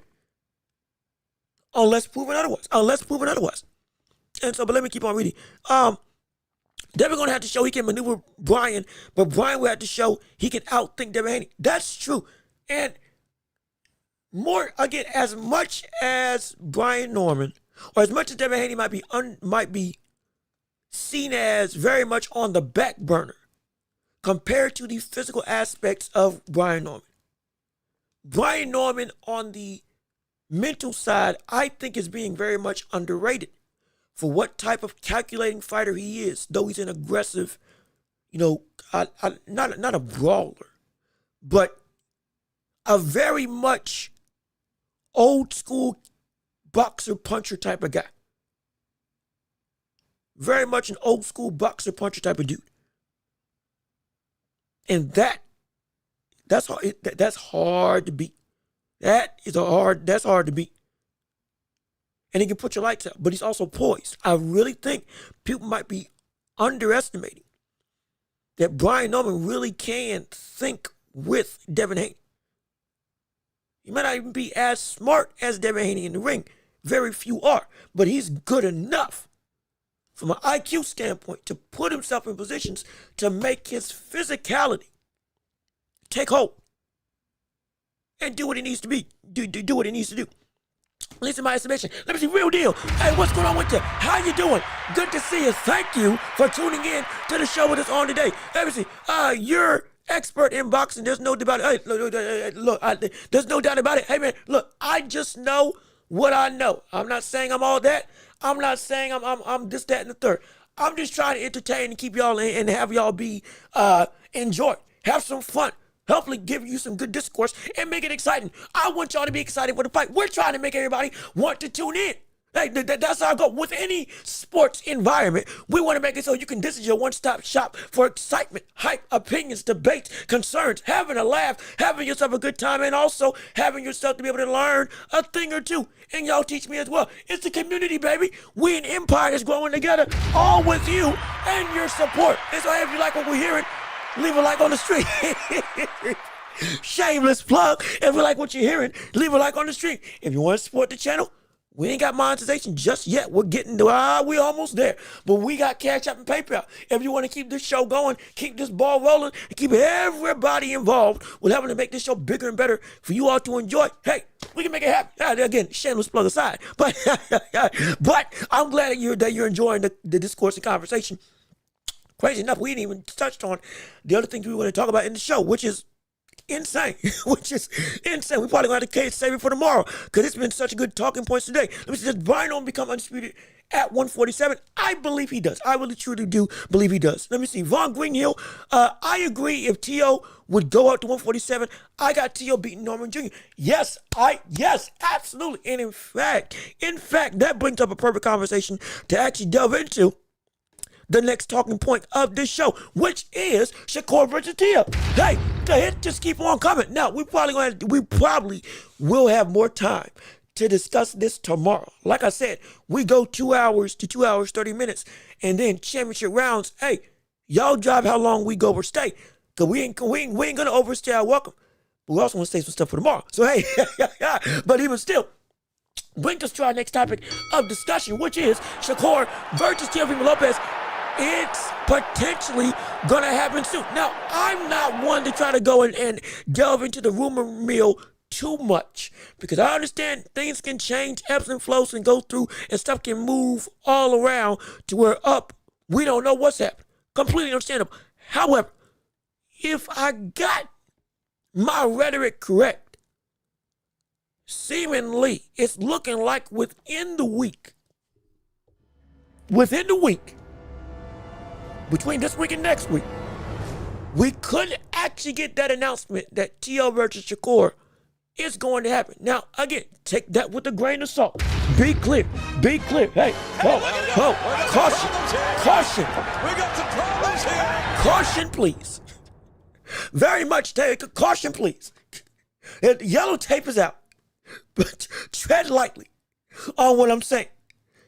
Just try, but to the best of my ability, what I've been able to gather, I believe things are starting to line up that fight with TL versus Shakur could be announced as soon as the end of this week or the end of next week. Now, if I'm wrong, I'm wrong. But also, and again, I don't have any inside sources. I'm talking about from people who have those types of sources, and from other reporters, from other pundits, crazy enough, other podcasters that actually have connections to legitimate names. And we ain't taking everybody's word. We ain't taking everybody's word is correct. But there are a couple that they've been right before, and so we take it with a grain of salt. But it could be that TL and Shakur is going to happen on, I think, February, late January, early February, maybe early March. Could be around about the date, but that fight can actually take place, and it's an interesting sentiment because we open up back the wound of, can Shakur beat Teofimo Lopez at 140? We opened that whole cavalcade, which again, crazy enough, the more I'm thinking about that fight, the scarier I am that we could actually see Shakur lose. Crazy enough, we could actually see Shakur lose this fight. But real quick, let me keep on reading your comments. I saw recent footage of Brian Norman cutting off the ring. He seems to be well prepared for Devin Haney. I am still trying to find those clips. In fact, you know what? Hold on. Real quick. Before we continue. Hold on. We're gonna do this right.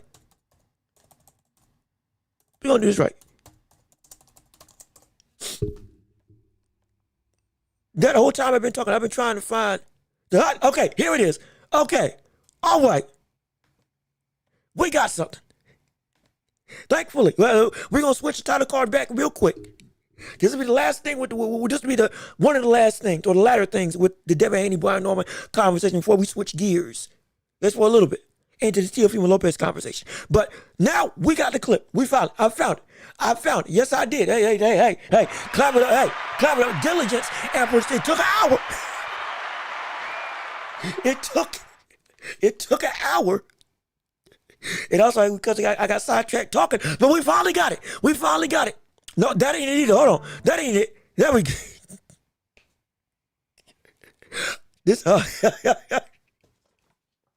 Here we go. Here's the clip of Brian Norman Jr. Not Brian Norman. Here's the clip of Devin Haney sparring, getting prepared for Brian Norman. On the mitts, this is what he looks like right here, right now. Make sure it's unmuted. Take a listen.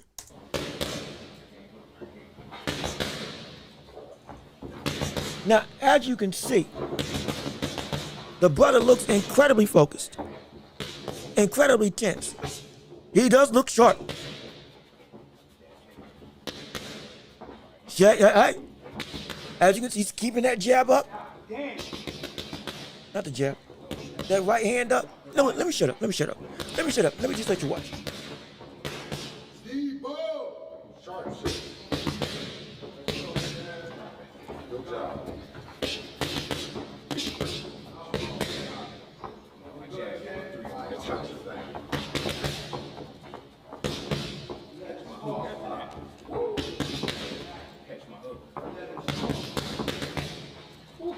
And for those listening, the sounds you're hearing are Devin Haney hitting the pads in his training for Brian Norman Jr.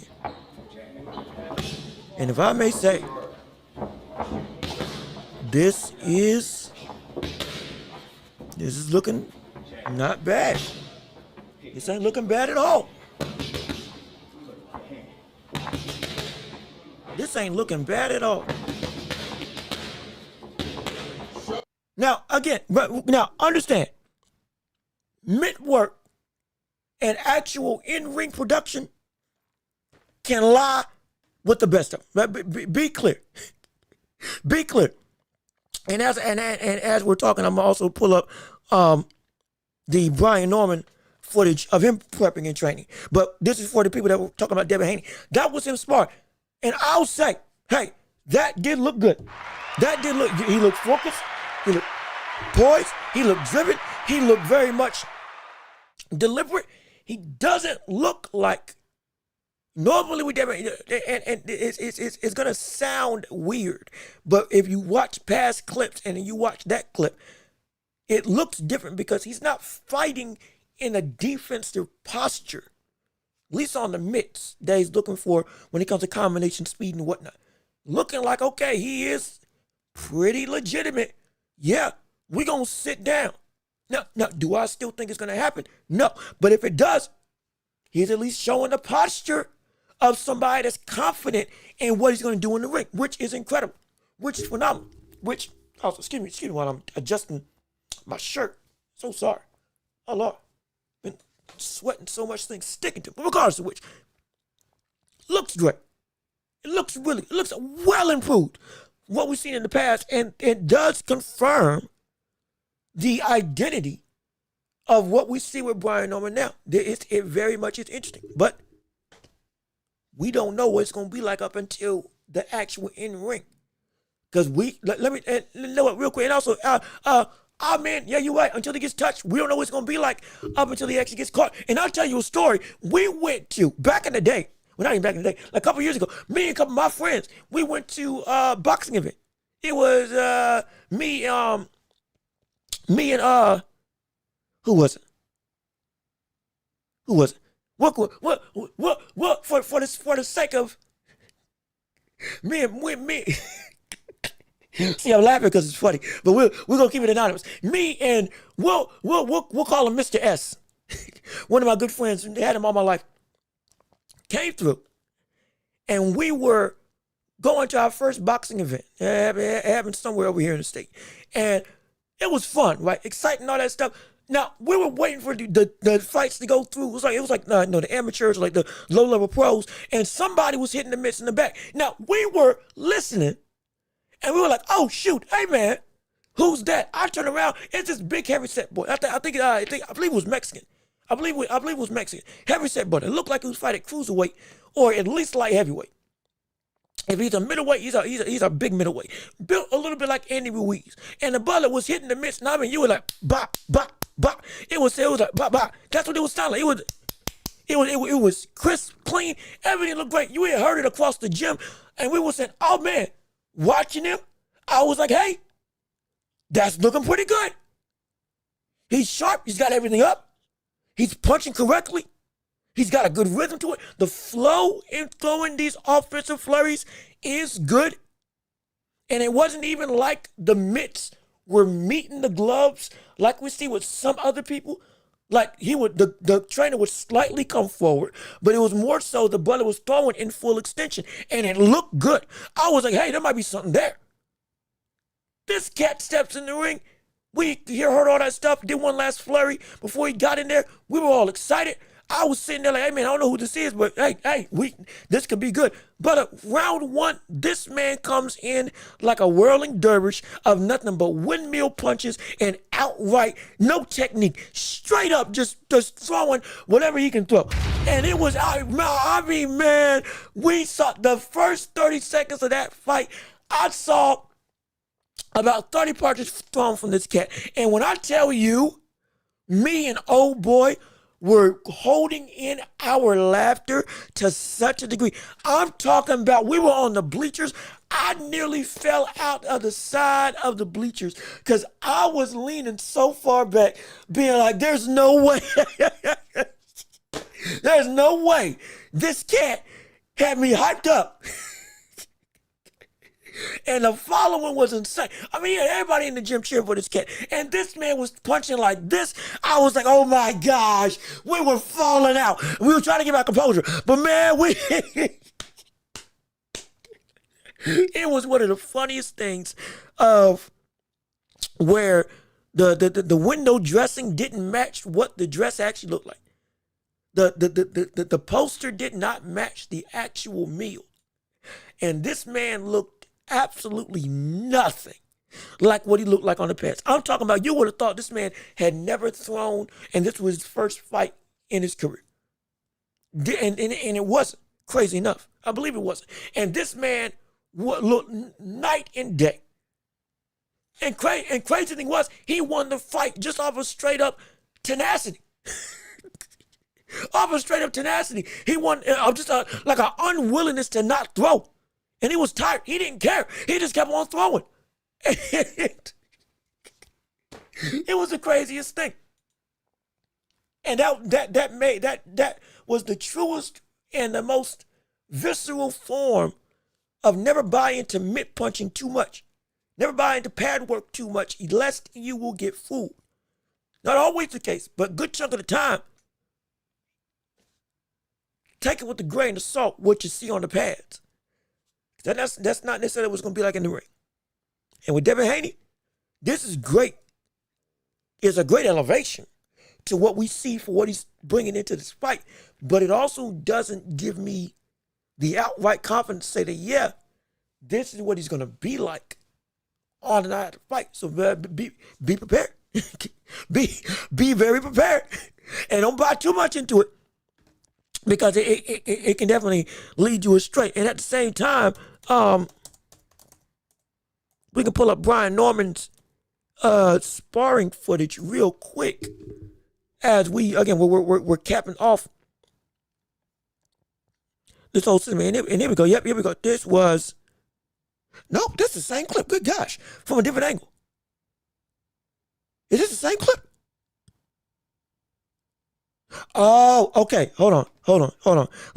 We can watch this together. Okay, this is same clip, different angle, a lot more clean via the Zone. Also, we're in partnership with the Ring Magazine on the Zone social medias.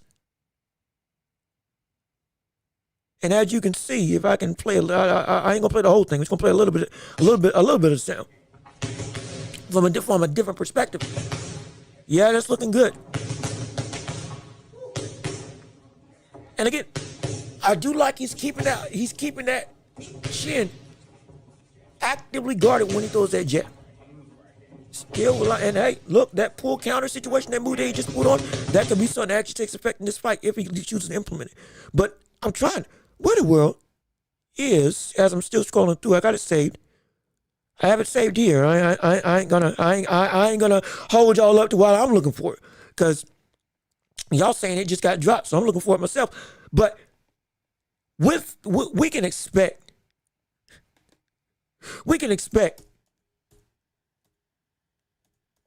that Brian Norman was going to be well ready and prepared, well rested, and not too well rested, very much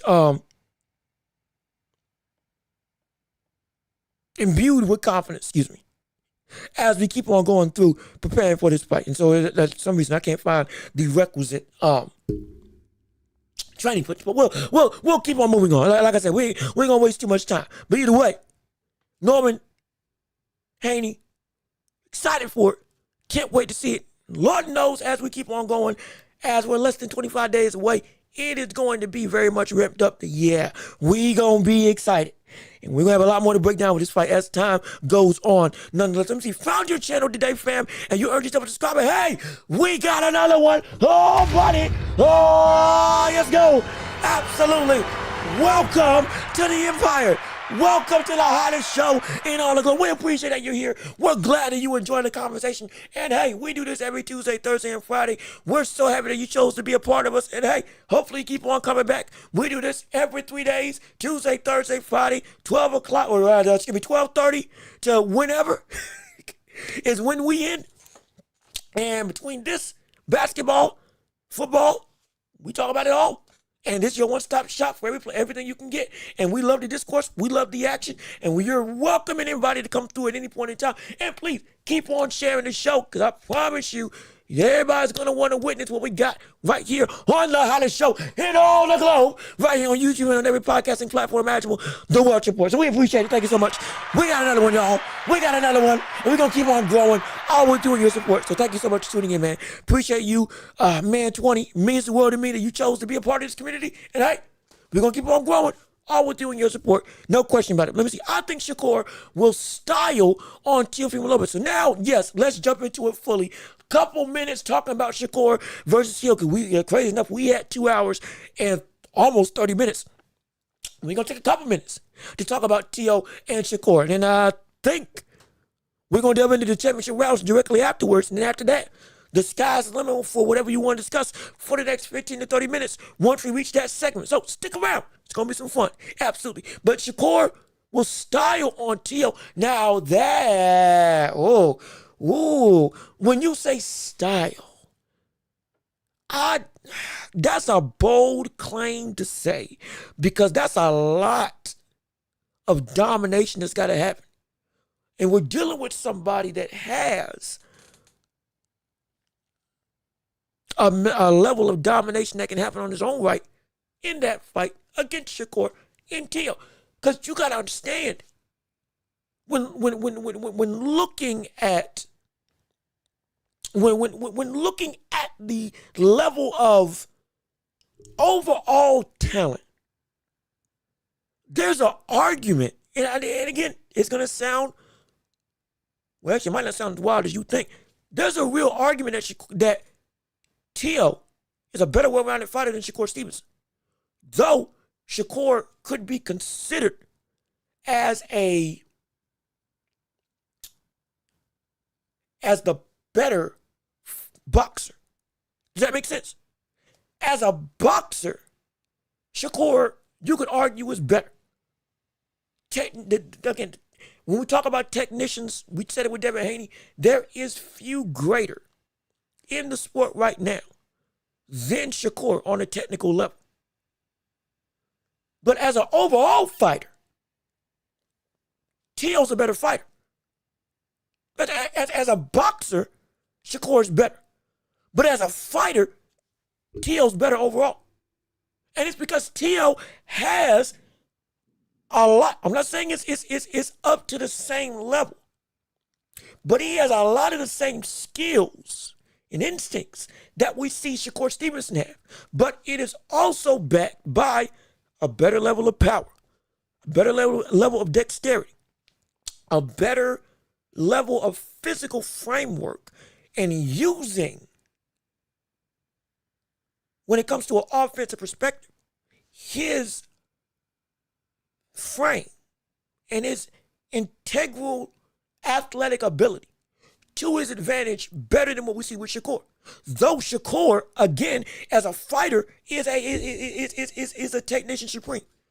Is at the hierarchy of the fundamentals, and not just the fundamentals, but the ins and outs of the sweet science when it comes to fighting. He is a mad scientist at the sweet science. He's got a Harvard degree. He has a PhD in technical efficiency. Defensively, hey, you can argue he's the best boxer in the game right now. Without measure. All that's well and good, but as a fighter, T.O. is a better fighter and is more gifted. And so I don't think it's going to be that he styles on him. He can beat him. Be clear now. He can beat him. He can beat him. And if you want to call this a 50-50 affair, I ain't got no issue with it. But like I said earlier, at 1 at 140, it's a little bit of a different game than if it was T.O. at 135. And again, mind you, T.O. at 135 beat Lomachenko pound for pound, number one in the world. It was either 135 or 130. It was either at 135 or at 130. But whatever division that Lomachenko was seen as the best boxer in the world, T.O. boxed with him and beat him. Because he was able to fight when he needed to fight and box when he needed to box. And he was able to box, more importantly, on the level up to Lomachenko. When he boxed with Josh Taylor, he outboxed Josh Taylor on a technical level and also outfought him to make a clean sweep, or relatively a clean sweep when it came to that fight to take the belts. Should have been undisputed when he fought against Lomachenko. But again, that whole franchise title, all that mess, we ain't gonna get into that. The main thing is, Teofimo Lopez on a technical level can fight up to the level of nearly anybody in this boxing game. Nearly. He can elevate his game to reach you. Because at his best, he can get to you. At his best, I was saying, this man is a top 5 boxer in the world. This man has the makings to be one of the 3 best boxers in the land. Because as much as we may laud Boots Ennis for his ability, we also got to understand T.O. not too long ago, T.O. was getting talked about in that same vein. Maybe not the direct comparisons. Hold on. Oh, gosh. Hold on a minute.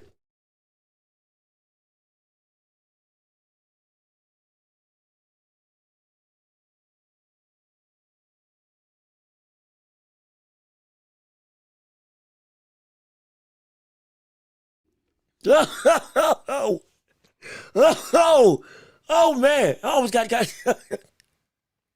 shoot. I almost got to take it out. My apologies. I'm sorry. I don't know what happened there. Oh gosh. Oh Lord. That was I don't know. I about choked. I don't know what happened. I had a fit. Oh gosh. Woo. Okay. Let's calm down there. Stay it in. Let's recompose ourselves. Get myself right. What was I saying? Teofimo Lopez. I remember that. T.O. similar to Boots, though not to the same degree, was being talked about in the vein of, hey man, this man has that it factor that everybody else just ain't got. So I was back yourself up there. You talk about white. Hey man, look, hey, y'all saw it in my face. I was moving smooth. And next thing you know, I was panicking. I was thinking, I didn't know what happened. I don't know if I air went down the wrong pipe. Maybe it was food. I about went on home.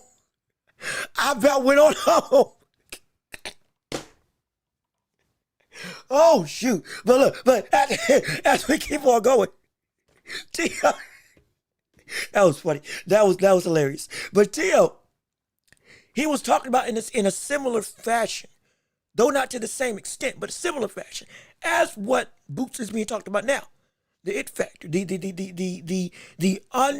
the visible difference in him and everybody else. That's a separation. That it's you can't teach what he brings, and what you can teach him, he's able to master.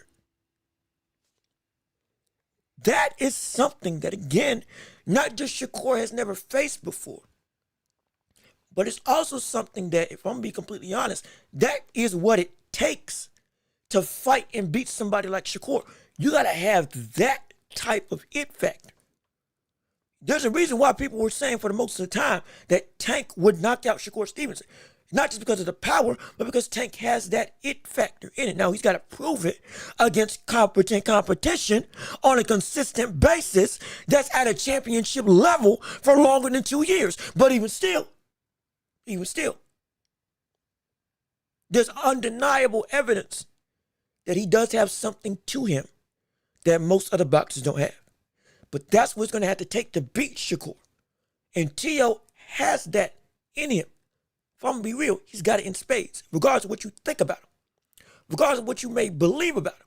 He's got that it factor in spades still at present.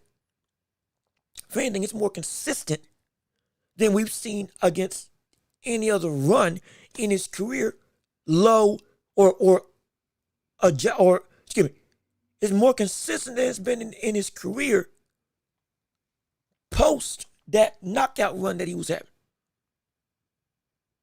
This has been the T.O. that we've been waiting on of he's able to fight at this high level on a consistent basis and style on opponents because he has them figured out and he's so far and away above the rest of the competition surrounding him. We can see it. And now it's not a question of, do I got it anymore? It's who's got enough to beat you. That's something that Shakur has never faced before. And it's something that is a potential kryptonite for Shakur Stevenson. Because it's going to take somebody that's got something extraordinary to beat this cat. It's going to take somebody that's got that. And T.O. has that, and at 140, he's looking like a bad man. Now, at the same breath, Shakur moving up in weight as he's a growing fighter and still young could be better for him. Who knows? He could be even better than what we've seen in the past from him. But we don't know up until we get there. We can only go off of what we have right now. What we got right now is this fight does happen. Anybody who's a Shakur fan, you better be very careful because T.O. is not somebody that's like, oh, just another named fighter that you'll be able to handle easily. It ain't going to be like that. This is a real de facto sentiment of, man, this is going to be hard to beat. And he could lose. He could definitely lose that fight. No question about it. No question about that. And so, but let me see. Shakur, defense and movement will give T.O. problems. T.O. got given fits by Sandor Martin. And you're right. And I was going to bring that up. Sandor Martin, Ortiz, two of the biggest instances of movers and people that can fight as a southpaw, giving T.O. trouble. No question. Absolutely. But on the flip side of the spectrum, T.O. is everything that Shakur hates. T.O. is everything that Shakur hates. And we're going to touch on this more often tomorrow, if we get to the conversation tomorrow. We're going to touch on this more tomorrow. But T.O. is everything that Shakur hates. Because T.O., athletically, and from a power perspective, is akin to De Los Santos. Don't forget that. The worst fight of Shakur's career, even in light of him being injured, which he was. But even in light of that, the biggest issue that De Los Santos had with Shakur, or gave Shakur, was that Shakur didn't want to deal not just with the power, but De Los Santos was patient enough to be willing to wait until he got in range and work his way in range properly and be explosive enough that, hey, I got to really shell up when this brother comes in and tries to do something to me. Because if I'm late to react, I am going to get caught. And he did get caught against, it wasn't much. It wasn't much at all. Because again, in that one fight, yes, Shakur was running in that one fight. He's boxed throughout his entire career. That's the one fight that, yeah, we can call that specific performance a run. But he was still. De Los Santos gave Shakur a whole bunch of trouble beyond just the hurt hand injury, but legitimately because of the power the explosiveness, the quickness to close the gap, and the patience as well when he was trying to work his way on the inside. Shakur also doesn't like that. He don't like being touched. He showed that, hey, I can fight on the inside. I can get busy with you, like he did against Zepeda, which I always said that he could. And he showed it, which is phenomenal. The best performance of his career. But doing that as well against Tio is also another can of worms entirely. Not because he can't do it, but because Teofimo Lopez is not William Zepeda. He's more methodical. He's less predictable. Also, he's more powerful and faster and can dart in and out and actually make you miss while you're on the ropes and while you're head to head. Because he does stuff that, again, people just can't do in the ring.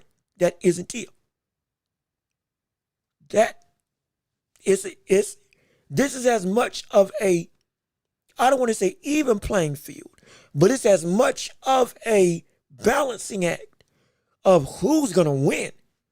Because as much as we can bring up that Tio don't like what Shakur does, the same thing's on the other side of the spectrum, and Shakur sure enough don't like what Tio does, and neither what he brings to the table. So that's why that fight's so intriguing. I can't wait to see it. I can't wait to see it at all. Let me see. Tio definitely is talented, but he sells too many. He sells so many wolf tickets. If this was Tio at 135, I'd agree. But he's only shown he can look elite against good fighters. He's more athletic than. But guys that are more technically sound or possess better timing have either gave Tio problems. Oh, excuse me. Like with Nakatani, gave Tio problems because of his natural size. So, and we'll probably touch on this more tomorrow. Because like I said, we don't want to drag it out too long. But this is a great point. But you also got to look at it from the lens. When we were saying at his best, during that 135 run, there was a level of roller coaster, like we talked about before with Tio, where he was good, beat the best fighter in the world in Loma, and then he lost to Camboso subsequently the fight after. Had a chest problem, absolutely. But still, he had a box about Cambosos. So it's like, whoa. On your worst day, we didn't see that. And then the Sandro Martin fight, and then the Ortiz fight, and then the Josh Taylor fight. It was like it was good, bad, good, bad, good, bad. And the consistency was, from a talent perspective, we had seen him against the highest of highs. Because we're saying that Lomachenko could have given Shakur a great technical affair if they had ever been able to fight each other. And he beat the prime version of Lomachenko on his way up. So we're like, I'm speaking from the perspective of the consistency that we wanted at 135 was what we're seeing now at a better rate at 140. And if you want to say it's because of his athletic ability, okay, fine. That's all well and good. But you also got to understand, athletically, he's better than most. He's better than most. He's more athletic than nearly everybody he faced off against. One of the other issues at 135 that had the concerns was the outside of the ring issues. Wife and kids, father drama, family drama, excuse me, self-doubt and questioning, having a lot of different issues that were impeding and affecting his mental state to be dedicated inside the ring also played a part. But again, when he got it together and he fought Josh Taylor, who was pound for pound top 10, amidst those questions that we had about him, oh, if that Tio showed up against Sandro Martin, easy work. That Tio showed up against Ortiz, effective work that he would be able to handle. Way more definitively. The conclusion I came to. And subsequently afterwards, when he got to 140, excuse me, when he fought at 140, when he fought Barboza, which again, I'm not saying Barboza's Lomachenko or that Barboza's Shakur, but Barboza is experienced, is somebody who fights as a little bit of a fleet-footed movement, and he boxed them in a way that against Sandor Martin wouldn't have been effective from the standpoint of he wouldn't have, this performance against a style similar with an outboxer, I would have said, hey, most can give him trouble. Now it's only a select few. And even though that select few, with the way he's thinking now, again, mentality, this game is 90% mental, then 10% physical. This is what garners your ability to handle obstacles in a manner that, even if they are hard for you, they're not hard for you to deal with. And this TO is different mentally. And physically, we can say the power ain't the same. No problem there. But everything else still exists, and he's using it as we know he can use it. So because of that, and with the mentality at good standing, yeah, I know he can lose to Shakur. And I know Shakur's style is something that is hard for him to deal with. Absolutely. But I'm confident now that Shakur and his style will be something that, I'm not saying that T.O.'s going to beat him, but it won't be so far out the realm of T.O. not being able to handle and have a way to deal with that type of gameplay, that type of stylistic nature, that type of movement-based boxing, because he's thinking differently, which is great, which what I love, absolutely. Let me see, T.O. has all the right attributes, but not the IQ to hold up against Shakur, and he may not. I just have a very good inclination that I do believe he can fight up to that level mentally. I do think he can. Now, he's got to show it. Regardless of what I may feel, he's got to show it. He's got to show it. It don't matter what the world we think. He's got to show it. He's got to do it. It's got to work. If it don't work, guess what? It don't matter. If it don't work, it don't matter. It don't matter. It don't matter. It don't matter at all. Not a doggone thing matters. What we see as an evolution if he don't do it.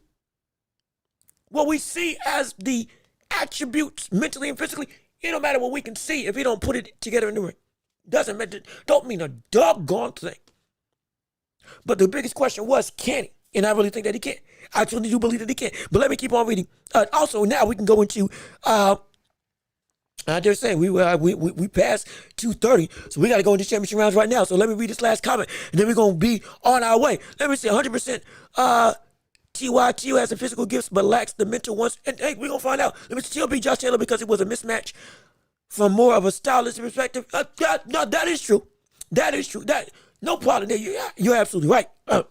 You're absolutely right. Excuse me. But also, remember, the questions going into that fight with Josh Taylor, off the backs of Martin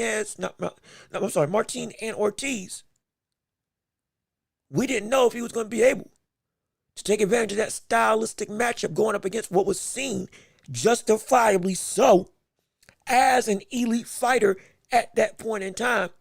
Because again, Taylor was pound for pound top 10. Even though the stylistic matchup, it seems like you should be able to handle it. We were questioning if you could be at this elite level or if Lomachenko was a one-time situation. Then he showed what he showed. So we got about it. But even still, we do have to go through and make sure that we at least go through the championship rounds and give you all a chance to talk and conversate. So with all that being said, hey, real quick before we even continue reading off comments, hey, we're in the championship round. Oh, let's get it started.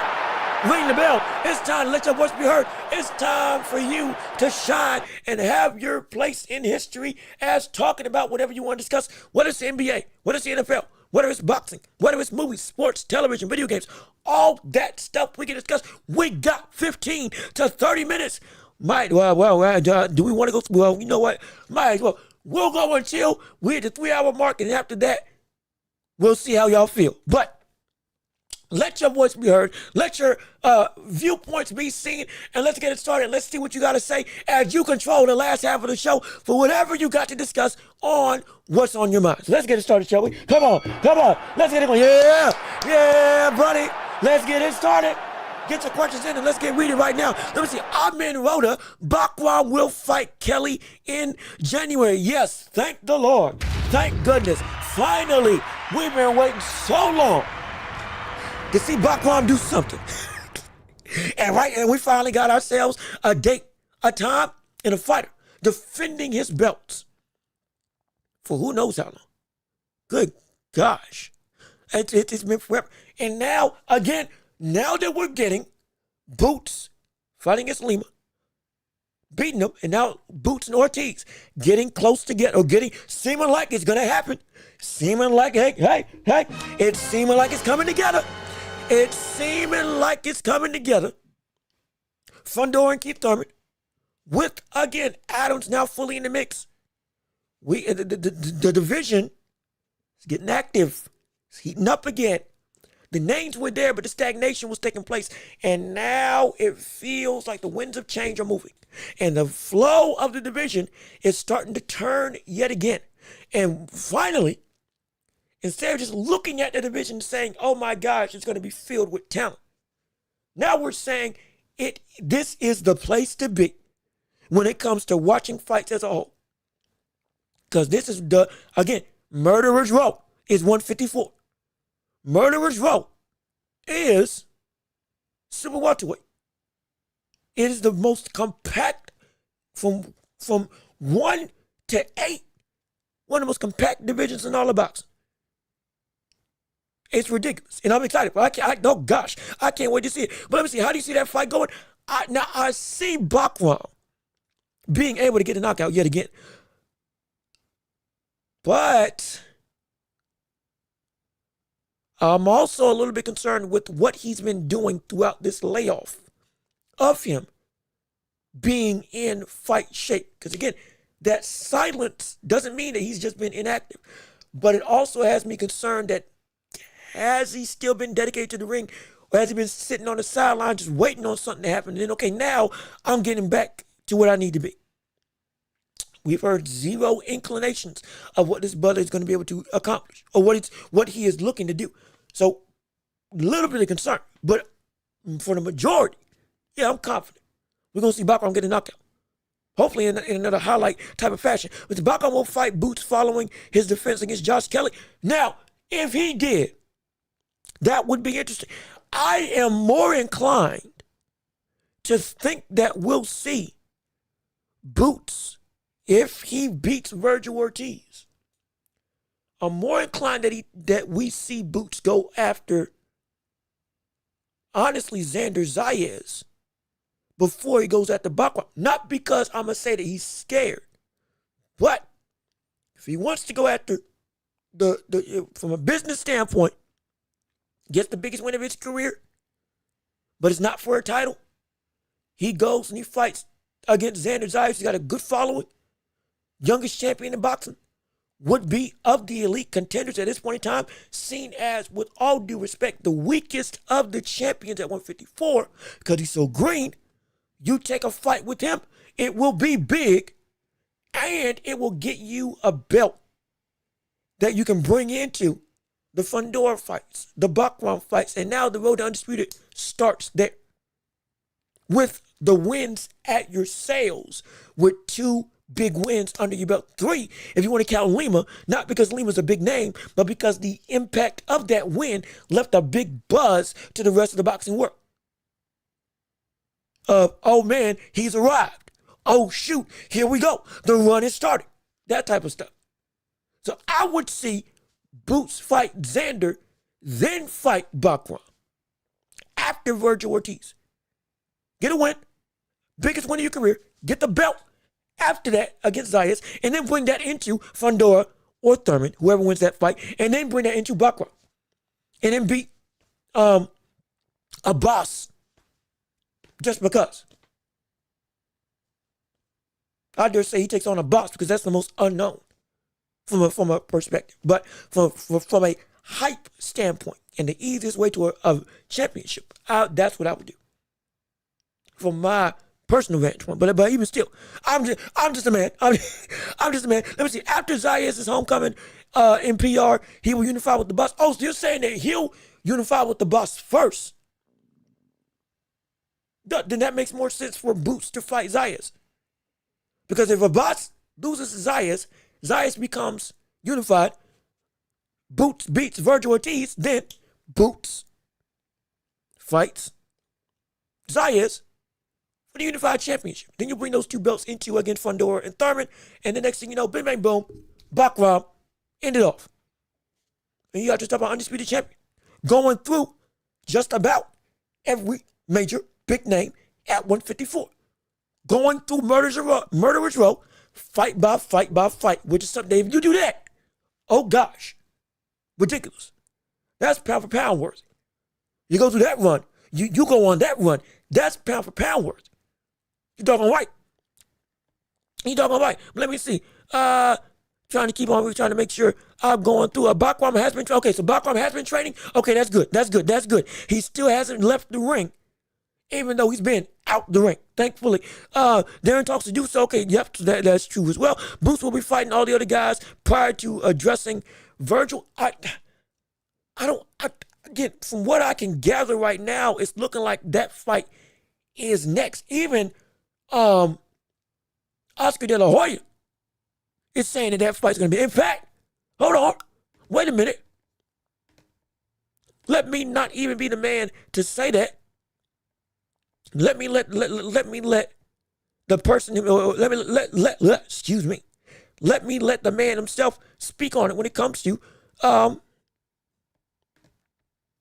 Oscar De La Hoya. Here's his words on that fight with Boots and Ortiz on whether or not it's going to happen. In terms of making that fight for 2026. Well, hold on. Wait a minute. Excuse me. Let me make sure that y'all can actually see it. Hold on. Okay, there we go. Okay, here we go. Oscar, is there anything that, in terms of making that fight for 2026, Oscar, is there anything that could potentially get in the way of making that fight happen? Or is it you're fairly confident that we will see it in 2026? I'm very, very confident we will see it in first quarter of 26. Yeah, the only thing that can derail that type of fight is, God forbid, something happens in the Lubin fight, a broken hand, a nasty cut, Lubin upsetting Virgil. You know, those three variables there can derail any plan you have. So yeah, but Virgil, look, he's in a class of his own. I mean, I think Virgil, the workhorse he is, the focus that he is, I think everything will come out great. He's nice and strong. He feels great. And come November 8th, yes, it's going to be a tough task, but he'll get past it. So, as you can see, all signs are pointing, from what I can gather right now, all signs seem to be pointing to that, yeah, that fight is going to happen. That fight is that we're gonna see, most likely, Ortiz versus Boots next year, and hopefully, Lord willing, if that does indeed happen, Lord willing, that is gonna be a mega fight. Oh, that's going to be a fight that everybody's going to be on pins and needles with, I guarantee you. I promise you. But let me see. I think Bakram will put Kelly to sleep. Worse than Aronesian. Yeah? You ain't lying. Brother, you ain't lying. Let me tell you something. I may not know much, but I know one thing. Brother, if we see a similar thing to Avanese. I'm scared for Kelly. And again, it's still off the backs of that fight with Tim Tszyu as being the last time out. But again, Tim Tszyu as a fighter versus Kelly, we all agree, is indeed better. Most of us agree. He's better. Near him in 2 rounds. But I would not be surprised. I wouldn't be surprised if we just see this fight go the same route as Tim Tszyu. But even more destructive. Which is insane to say.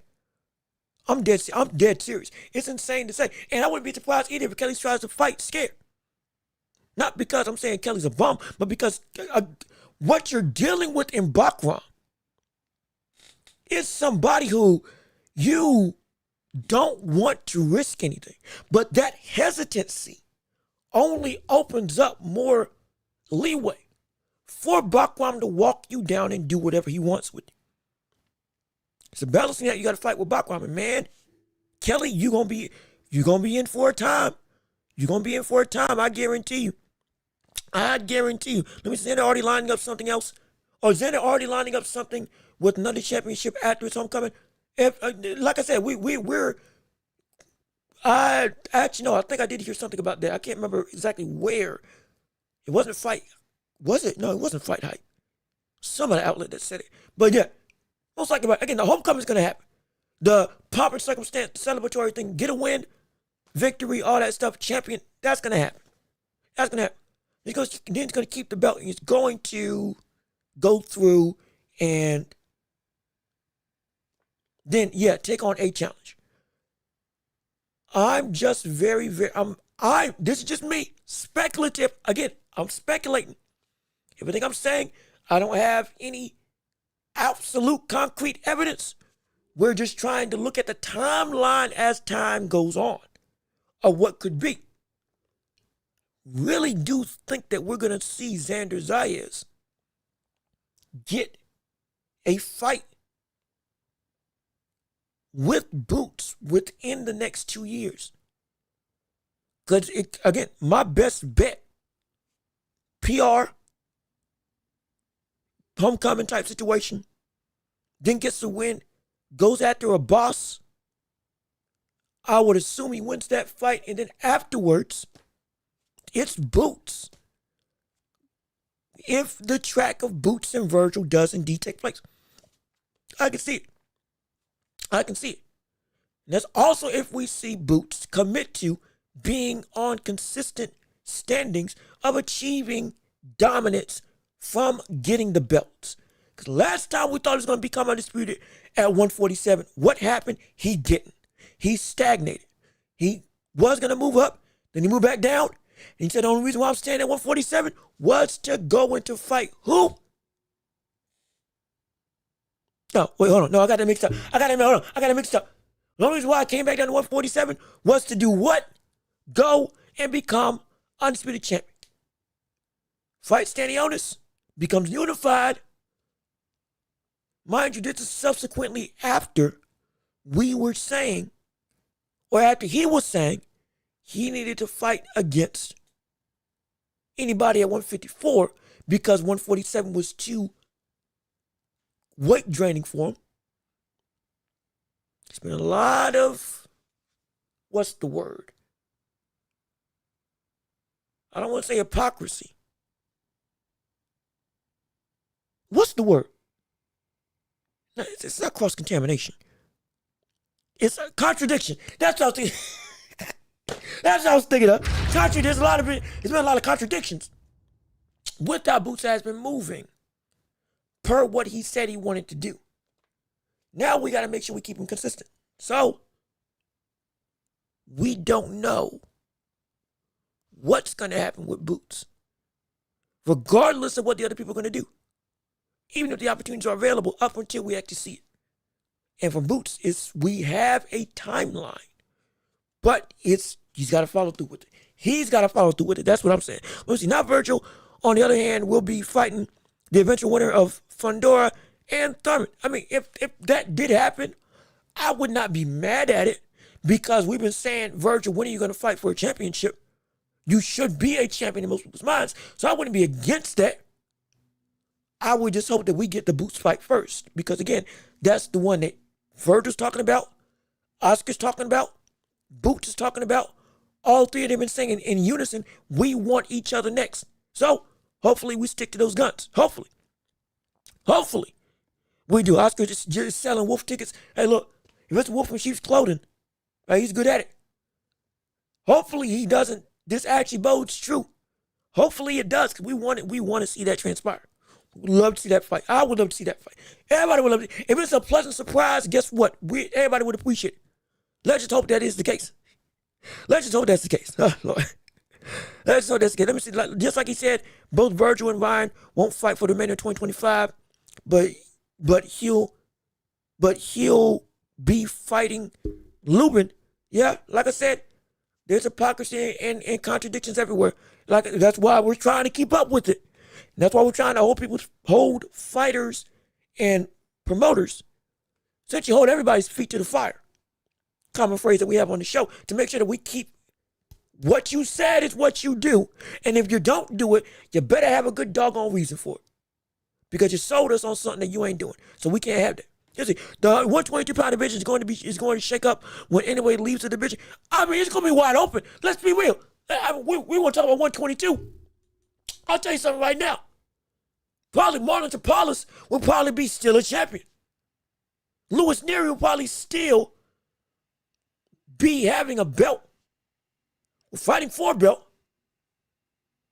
Ahmad Ali probably would be the most dangerous brother at that division if it wasn't for Inoue being there. That Inoue he's been so good that he's made all the other great competition falter. Well, not falter, but be overshadowed. Because it's like, who can stop this? Shoot, Sam Goodman would have a better opportunity to fight and be something great. You saw what he did against Nick Ball. The fight that he put up against Nick Ball. But because it's 122, guess what? Anyway, just that doggone great. One of the greatest fighters I have ever seen. Period. By the end of his career, man, it's going to be a monstrous figure. Oh, gosh, he's going to be insane. But once he goes up, again, right now it's Nakatani. After Nakatani, unless Bam pops the clutch, and all of a sudden goes up to 126, or excuse me, 122, Lord knows anyone's going to 126. And that's his last division, per his own words. And then it's going to be until I lose or until I can't fight anymore. We running the table. And so, you better believe, if you do not just watch 122 only when Inoue's there, even when Inoue's gone, watch that division. Because I'm telling you, it's going to be great. And don't forget, Junto Nakatani, if Inoue beats him and leaves, Nakatani's going to stay. And now we got another fight to potentially wait for. Nakatani versus Bam at 122. Because Bam eventually going to move up to 118 and be dominant there. Then move up to 122. And he's young enough to do it quick. And so I'm telling you, it can happen. And Nakatani's young enough that he can stay there long enough for Bam to be there. If he loses, shoot, even if he wins, he could stay at 122. And he might think 126 is too big. And if he loses, then you got Inoue and Nakatani, we want a rematch. And then afterwards, Bam comes up there. Now, all the three of them are at the same division, hypothetically. Next thing you know.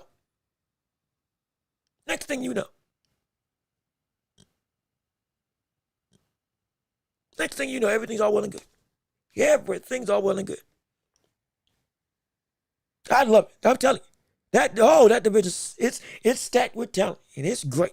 It is great. Oh, gosh. It's phenomenal. Let me see. Tim and Josh are the same caliber, and I see background stopping them in more devastating fashion or manner. Excuse me. Yep, I can see that.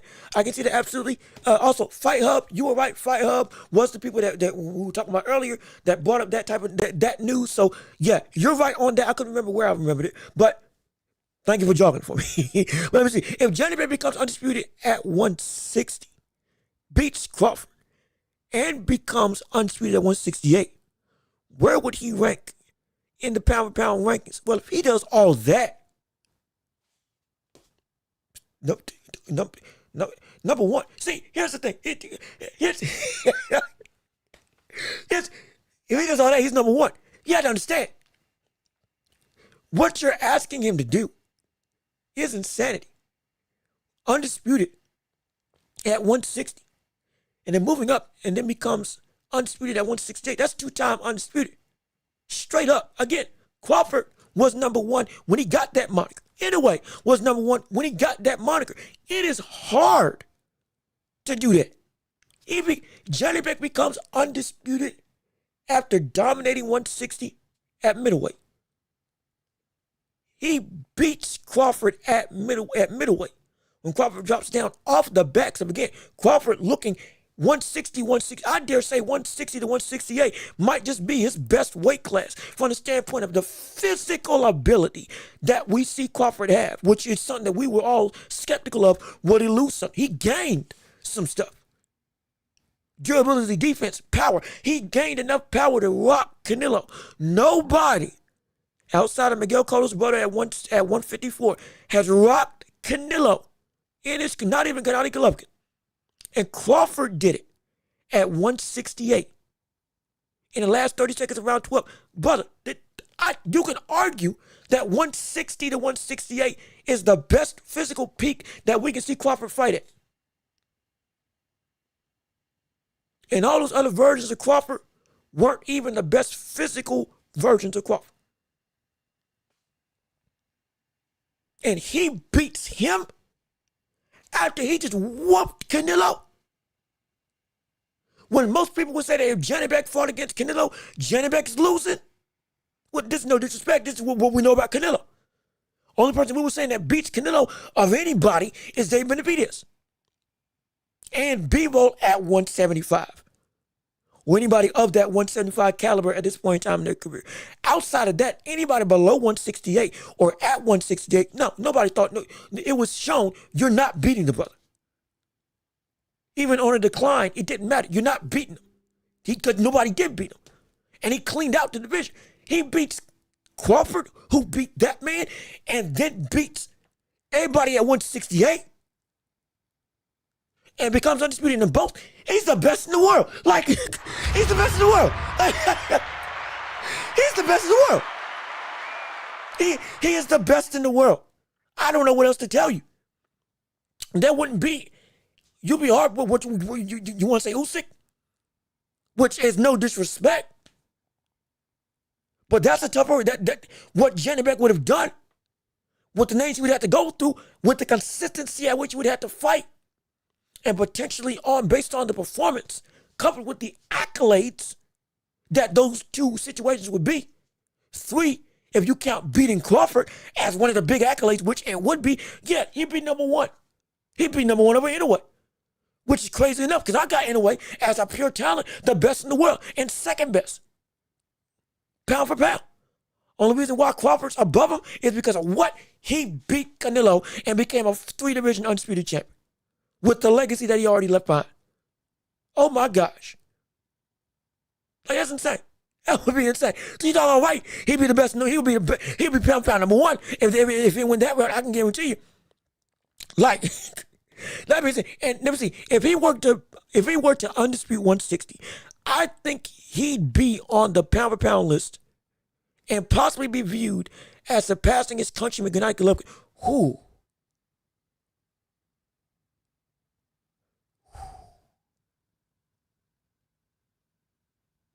Whoa.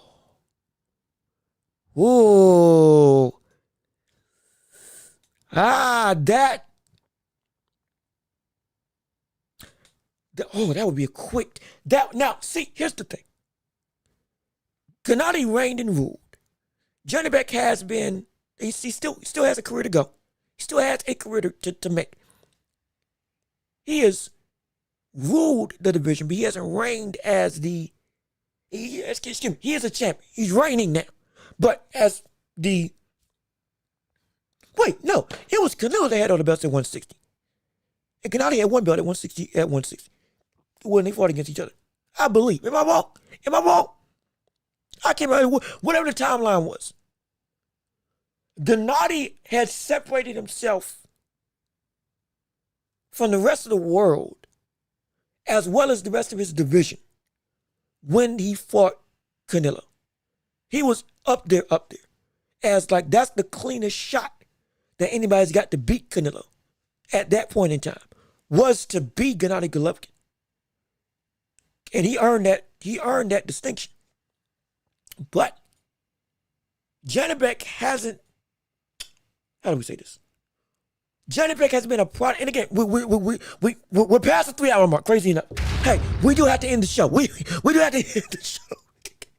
I gotta at least say something for tomorrow. But with Janibek, he was a product of also arguably a weaker division now than what we had with Gennady Golovkin at that point in time, and didn't have a rival type of fighter that everybody was saying we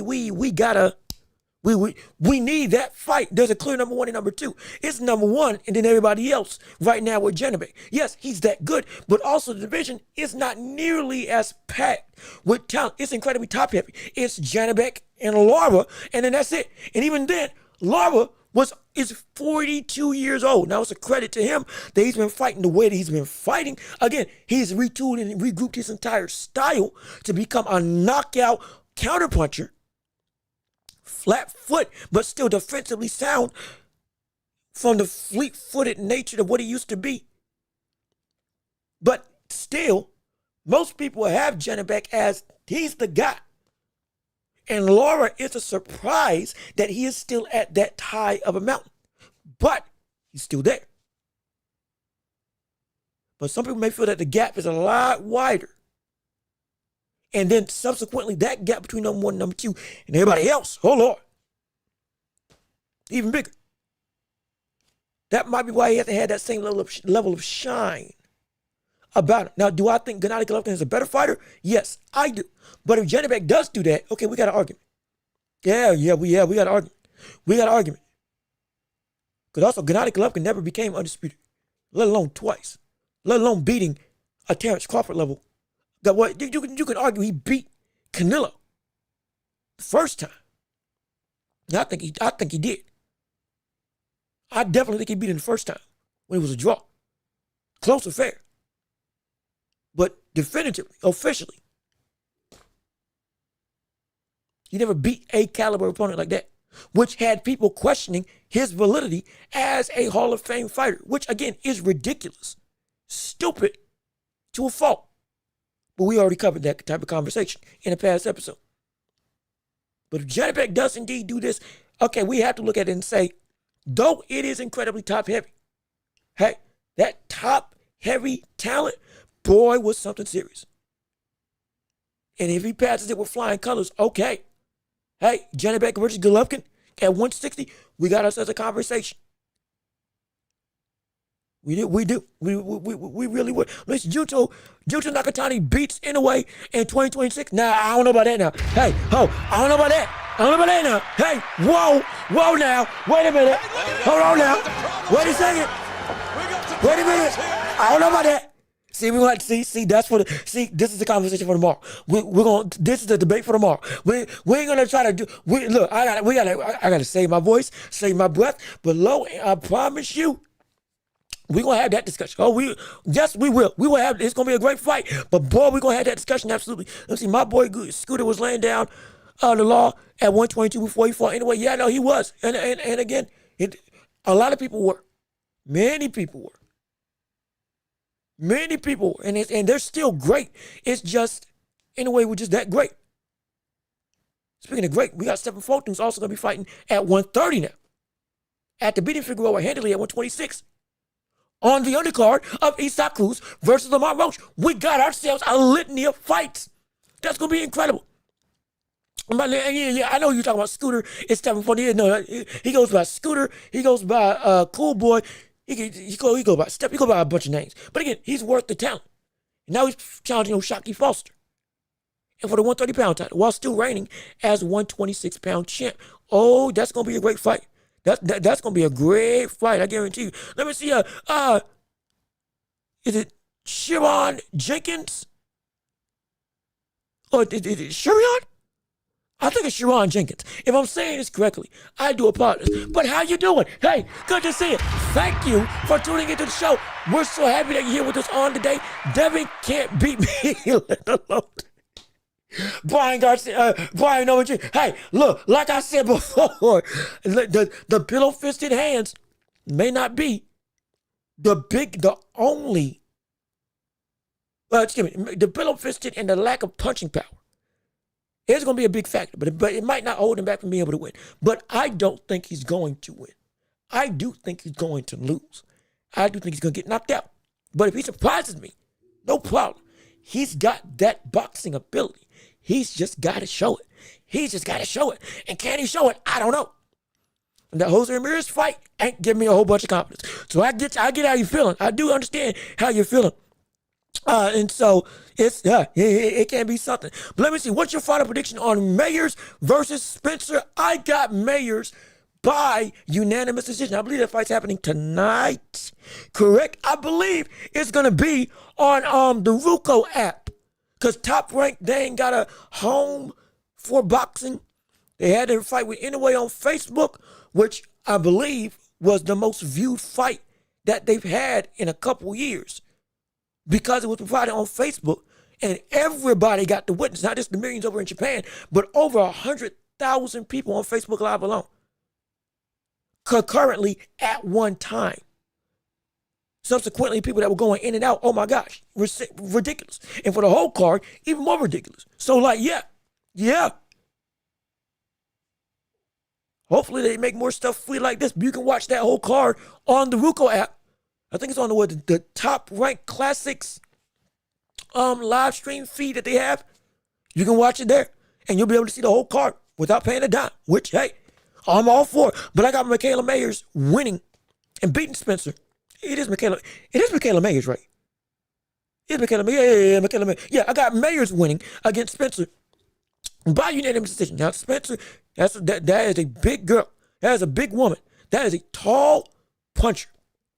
It's going to be interesting to see how Mayers deals with that height disadvantage. But skills pay the bills in this situation. Now, I do know Michaela's a better boxer. She's going to be able to work her way on the inside. And I think she'll actually be able to beat her on that jab, both upstairs and downstairs, to get where she wants to and utilize her offense to really get busy. But be smart while doing it. So I got her winning. Absolutely. Let me see. Beating Lauren Adams to become undisputed would hold more weight than Gennady's accomplishments at 160. It would. That's a good question. You might. You see, it's the longevity. It's the longevity that Golovkin did. He beat some phenomenal names. Let's not act like he didn't beat good names. It was more than just Canelo. He just cleaned out most of 160. Though he never unified. But this is why it's hard to think about, honestly, because I haven't really thought about it. But it's hard to think about speculatively. We'll compare their two. More likely if and when it does happen. I'll say if more than when. If we see that road take place, it'll be a clearer cut picture of how we feel with their respective careers. It's going to be more clear cut. Because again, Gennady just reigned so long. And Janibek is in the midst of being dominant, absolutely. But in what I would consider a weaker middleweight division, which is no disrespect, it's just the case. And right now, similar path of, hey, he ain't getting no fights, he ain't fighting for unified, though he is now. And beating Lara would be great. Adams, phenomenal. Then undisputed, then going up again, that would, hey, it'd be good. But man, it'll be a clear picture once that wheel starts turning of momentum going in that direction. If he goes about it that way. Right now, I can say we have a real possibility that we're gonna look at Janibek in the same vein as Golovkin, and he potentially could surpass him. But I got to see it first before I can say definitively. Because once we're in the moment, then it's going to be, some stuff, you can say off the bat, he does this, boom, it is what it is. Canelo versus Crawford. He does this, he pound for pound 10 best I've ever seen. Yeah, that you don't got to think about that. But this one, got to do a little bit. At least for me, I got to a little bit. But let me see. I'm still trying to go. We do need to make sure that we go and have some time to prep for tomorrow. Let me keep on reading. Fulton finna to smoke Oshaki. Based on what I've seen with Oshaki Foster, that buddy, he can punch now. He can crack now. He can do some good work now. But that punching, that angled and fleet-footed work of Stephen Fulton, I don't know. I truly don't know if Oshaki Foster can beat that. That's going to be interesting. Man, that's going to be interesting to see. Right now, I got him winning. I got Fulton winning that fight with Oshaki Foster. Though he's moving up in weight. Because if he can fight like he did against Figueroa, we got ourselves he's going to be Oshaki's going to be in a world of trouble. Or at least in a world of very much frustration. And I'm not trying to just use, Fulton fought in a way, so of course he ain't going to lose to Oshaki Foster. I'm not doing that. But I am going to say, sure enough, Oshaki Foster ain't, and what we've seen Fulton improve to is something that an average Oshaki Foster, I don't think is going to be able to beat. He got to bring his A game. I mean, really bring his A game against this Fulton. His brother's something serious, man. This cat post in a way. Yeah, no, he's changed. He's changed for the better. He's changed for the better, and it's looking dangerous. And it's looking really dangerous. Let me see top rank classes on Vuko app. That channel's in like the 800s. And Vanessa, I mean, you ain't wrong. I use the Vuko app. You ain't wrong. It's gonna be there. You can probably just search it as well, but it's gonna be there, free fight, and everybody's gonna be able to watch it. So hey, tune in, support, show them you'll watch some free stuff. Maybe they'll put it on some more free stuff. Shoot, maybe they'll buy the rights to get back on ABC. Who knows? Hey, maybe we can get actual live fights on regular standard cable, like we used to do back in the day. That would be a dream. But we can only dream. We can only dream. Is Johnny Beck above Triple G if he beats Crawford at middleweight and being undisputed?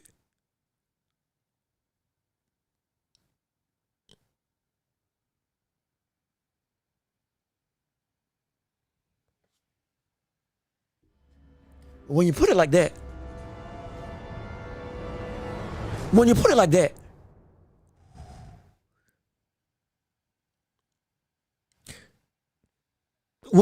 that,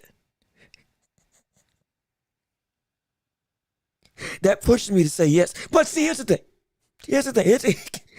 When you put it like that, here's the thing. My issue is not the top heavy level. It is, again, the longevity of the dominance of Triple G. That was my thing. Because Janet Beck does this in a quicker fashion. Absolutely. You would have a great argument. I don't even think it would be an argument. That win against Crawford would be a better win than any other win in Gennady Golovkin's career. Not a shot at Gennady. It's just what Crawford is. Absolutely. That would bolster him up fully. No question. But to be greater, I got to see the longevity thing take place. And the dominance of the same vein of what I felt with Gennady. If you ain't one of them two, you ain't stopping them. If you ain't Canelo, you ain't stopping them. If you ain't Canelo, you ain't beating that brother. Same thing I need to see mold with Johnny Beck for a long term. Because again, he's still young. Or his career is still, it's a good career, don't get me wrong. But it still has room to grow. And it can also, the bottom can fall out. And let's say he loses. If he loses after Crawford, are we going to say that he's still greater? Because we're going to say, Gennady was able to stay on top for longer. type situation. You see what I'm saying? There's a lot of variables. But I will say that, yeah, if he does beat Crawford, I'll say that if he beats Crawford and becomes undisputed at 168, I'll say, hey, he's with them. I'll say he's with them. I will say that he's with them. And if he sustains this same level of dominance, 30 fights, you'll have a real argument with me that he's better. You have a real, that's my vantage point. You stay on top as long as Gennady, and you beat Crawford and you become undisputed. Yeah, I think that's a fair threshold to say that. Yeah, I would say that then you got Gennady. I think that would be fair, at least from a career perspective. I think that's fair. It's a high bar. It's a very high bar, but it is attainable, and Janibek's in position to attain it, or at least start that road to attain it. But I'm telling you, it ain't gonna be easy. But if he does accomplish this, I'll say he's better. And if the career is at least close to as long as Gennady, for how long Gennady stood on top of the throne,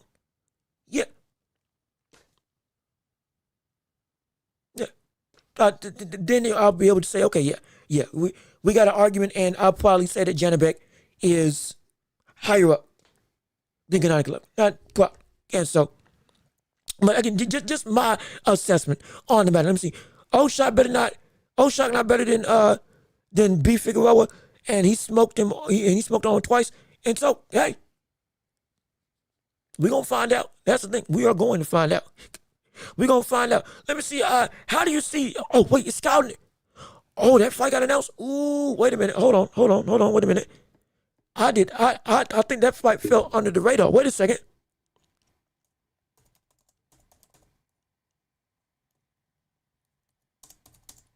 Hold on. Is that actually happening?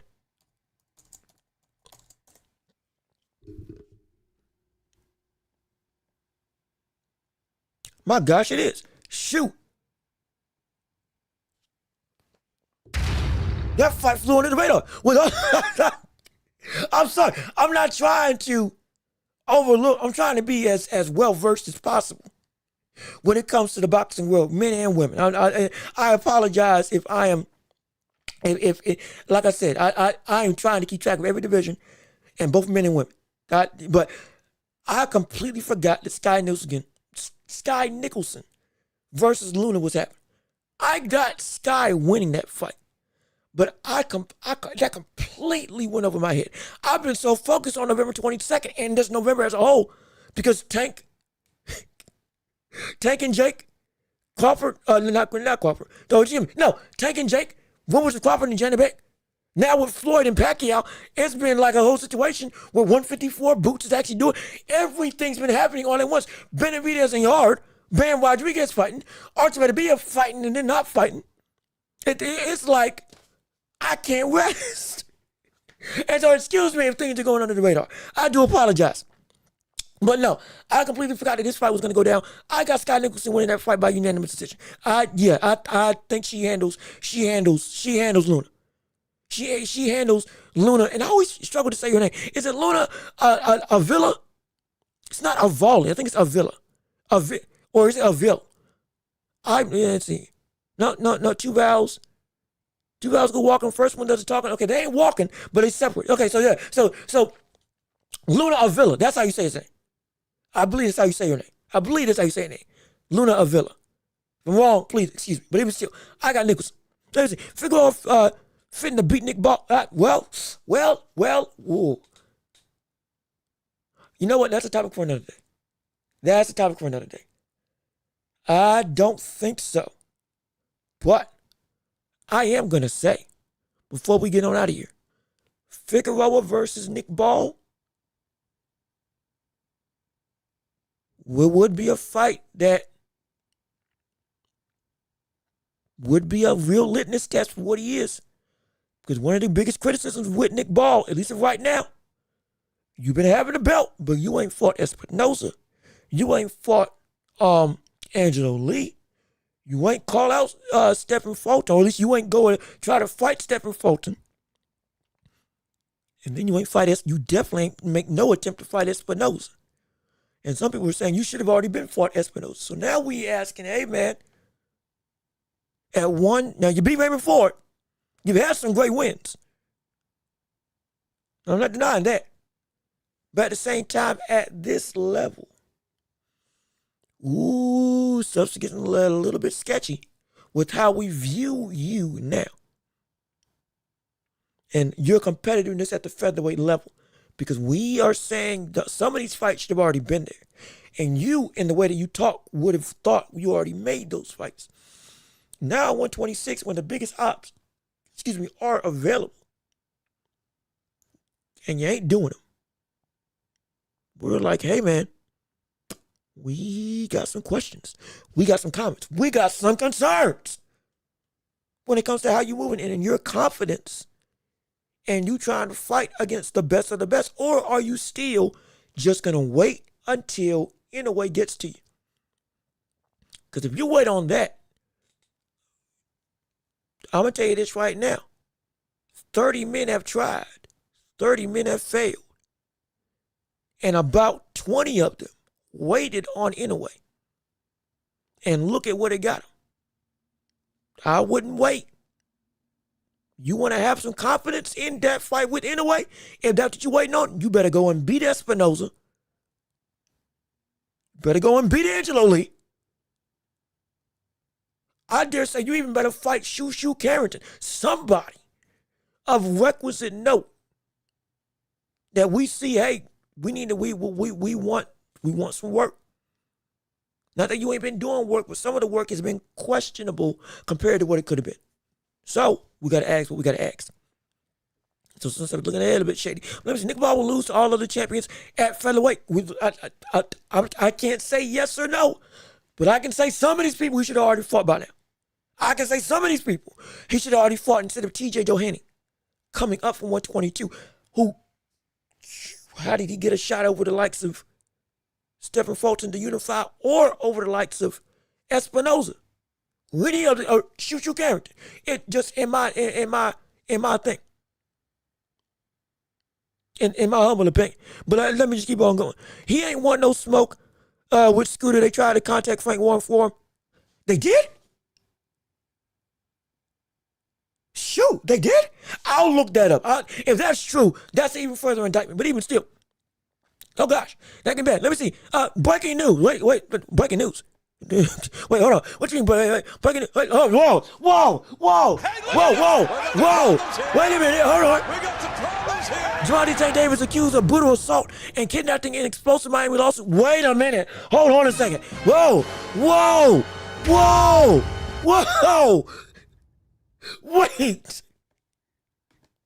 Wait a minute. I keep trying to end the show, and y'all keep telling me stuff. Wait a second. Hold on. No. We gonna look this up together. We gonna look this up together. No, we looking this up together. Hold on. Wait a minute.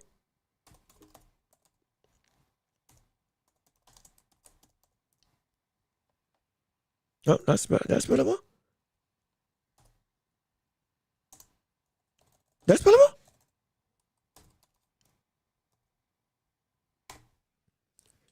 What is this real?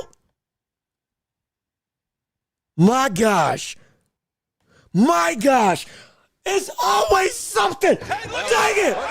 It's always something. Oh my gosh, it is always something with this man. Are you kidding me? This is the fourth time. Are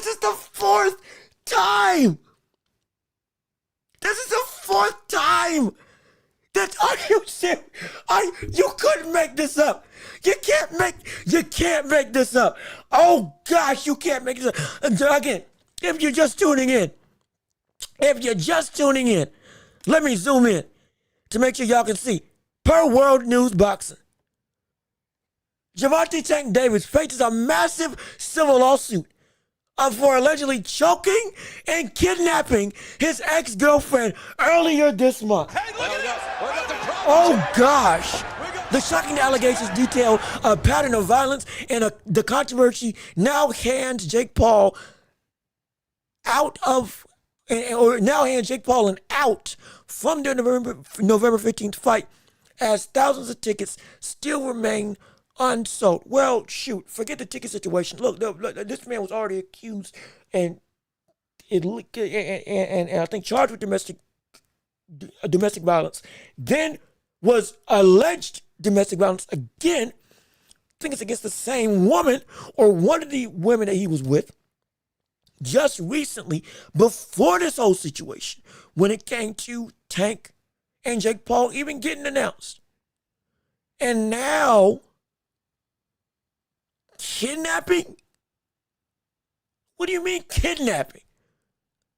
Why did you kidnap what? You know what? Let me calm down. Let me calm down. I'm about to lose it. This, and again, everything I'm reading off right now is alleged. Be clear. Allegedly, this has come out. Allegedly, this is what is being filed against Tank Davis. Allegedly, this is the situation that is transpiring. And good gosh, everybody is reporting now. And again, Two-Tone saying it's going to be massive. No, it's shoot, man. I mean, crazy enough, they dropped this whole promo for Jake Paul and Tank yesterday.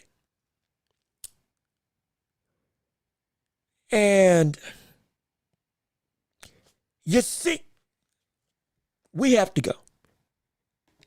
Let me be clear. Let me be clear. We have to go. We are almost at a 4-hour show. This is supposed to be at max 2:45, and we push it however long we want to go. And that's how we do it on this show. We go as long as y'all want to go. Absolutely. Until I say we got to cut it off. We still got to make sure we get prepped for tomorrow. Y'all got lives y'all want to do. No question about it. And again, if you like what you're hearing, hey, Cash App and PayPal. Links down below in the description. Keep on subscribing. Keep on sharing. But we do have to leave. But before we get out of here, and we're going to talk about this more tomorrow, do you understand now why I keep saying Tank is not going to stay around in boxing after Jake Paul? And I would not be surprised if he retired. And if he does retire, the sport will not miss him. This is why. It's not. I'm not trying to be an indictment on his character and stuff. Like I said, this is horrible. This is terrible. This is alleged. And granted, last time it got alleged, the case got dropped. I understand that. Other 2 times, I don't believe it did. But the last time, it did. Everything's alleged. We're going to let the courts handle this. We're going to see what comes after that. We're going to see what comes out afterwards. Full disclaimer. But regardless of which, this type of stuff has been the thing that has been keeping Tank relevant more than the fights themselves. The outside drama, the discourse, the fashion, if you want to go that route. All of it. I'm not saying boxers are perfect. I'm not saying anybody's perfect. Plenty of other fighters, shoot, NFL athletes, all of them. A bunch of people do horrible stuff. I get that. And again, all this is alleged. But this has been the narrative surrounding Tank more than the fights itself. And if he goes away, boxing won't miss him because all the drama isn't even predicated to inside of the ring. And again, allegedly, he keeps on shooting himself in the foot. And it keeps on, this pattern keeps on happening. His fans are starting to get sick of it. Even they were defending some of the stuff that he was doing. Saying that they were lying. Saying that people were trying to besmirch his name. And even now, It's been such a consistent thing. Like I said, this is the 4th time that we've heard about him in a domestic violence situation. And this time it's worse than anything else because now he's got P. Diddy allegations around him because he's kidnapping people. Allegedly. And people are already off the train of Tank because of this. Because this is where they draw the line. And this is before this very instance happened. And now, yet again, he's involved in this type of rhetoric. It is, again, it's a pain. It's horrible. Probably is part of the reason why he was saying, when I want to get out this, I need to get myself help. But I can't get it yet because if I get help, I'm going to lose that fire that makes me fight like I need to fight. He said this on his own video. But when I'm done with this boxing game, I'm going to get what I need to deal with some stuff to make it so that I can be a better person because I gotta get this fixed and I want to be better. He said that himself. But if he goes and gets that help, he loses the very nature that allows for him to be, in his mind, the fighter that he is right now. Hence why I say once he leaves, he ain't coming back. And I think it's getting more and more inclined. Especially if this thing sticks. If this allegation sticks, once he gets done with this, he ain't coming back. If this fight with Jake Paul even continues. If this fight with Jake Paul even keeps on going. He ain't coming back. I strongly believe he ain't coming back. He is not coming back, man. It's a nightmare. And like I said, Timmy T, thank you so much for breaking the news. And I'm glad we got to validate it. I did not know. I did not know at all. And Jake Paul, yeah, the fight could be in jeopardy. And it's like, again, right now, the fight is second. Like this type of stuff, the fight's secondary. But that's the problem. The fight is secondary. Every time, the fight is secondary to what the actual in-ring or out-of-ring action is going on. And that should not be this much of a consistent basis for somebody like this. And we've seen drama abound with other fighters before. It ain't been like this is, oh gosh. And it's, Mike Tyson had a plethora of problems. A monstrous level, as with other, Andrew Galata, mountain of issues. This isn't a new thing. But for other fighters, for them, it was bad. Really bad. But at minimum, and this is not me trying to be a saving grace for the situation. It's all bad. But at least you could say that the focus of what their career was indeed the fight in the ring itself. And the outside stuff was shocking. And it was egregious, horrid, no question. But the focus was still the focus of what the fighter was, a fighter. When the curtain got pulled back on the fighter behind the gloves, that was a shocking surprise. But with Tank, it has now become, it's Tank. Again, that ain't good when that is your new dichotomy in how people view you now. That ain't good at all. Let alone the situation as a whole is just absolutely abhorrent. Abhorrent. So this is we're gonna see how that unfolds. Not like I said, putting people legally, business-wise, and all that other stuff, they know more than me. They can tell you and break this down as why this is even worse than I ever could. I know my lane and I stick to it. But I can tell you this right now. This bad. Beyond the fight. This is career threatening. This is career threatening. But we keep saying by choice or by force. is an option that you never want to be in when it comes to anything in life. You don't want it to be by choice or by force. You got to make a decision. By choice or by force, you going to do something. And what that means is by choice, you can willingly take this route and do a certain thing. Or by force, you're going to be made to take this route and do a certain thing. You don't want to be put in that position. Because then it's only narrowed down. You only got one or two options. That's bad. Tank, this is a by choice or by force potential situation. That ain't good. That ain't good. That ain't good at all. And so, my gosh, we will keep track of this. Absolutely. And again, we will wait till all the facts and stuff come out. But again, innocent till proven guilty is absolutely understood. But we also take all of these accusations incredibly seriously. We're not gonna say that somebody's trying to lie on Tank, ruin his. We ain't doing that. And no, we're gonna believe you until it gets proven wrong, but also say that Tank is innocent up until we see that, yeah, this brother did it. But I tell you what, right now, it's too much consistency. This man being accused of the same stuff for people to not already have their own conclusions. Because I tell you what, this is a pattern too much to be denied. That something ain't right. Something ain't right, man. It's a shame. Let me see. Rhoda. I think Espinosa versus is it Kegi or is it Kegai? I think it's Kegai. I think that'll be it for. I think it will too.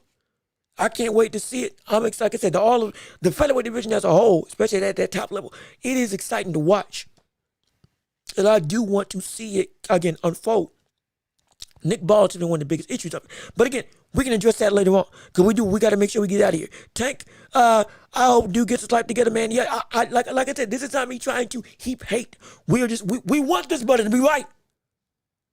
Good life, good fight, good family, and retirement and enjoy everything. We want that to be what every boxer is able to achieve, physically and mentally. But man,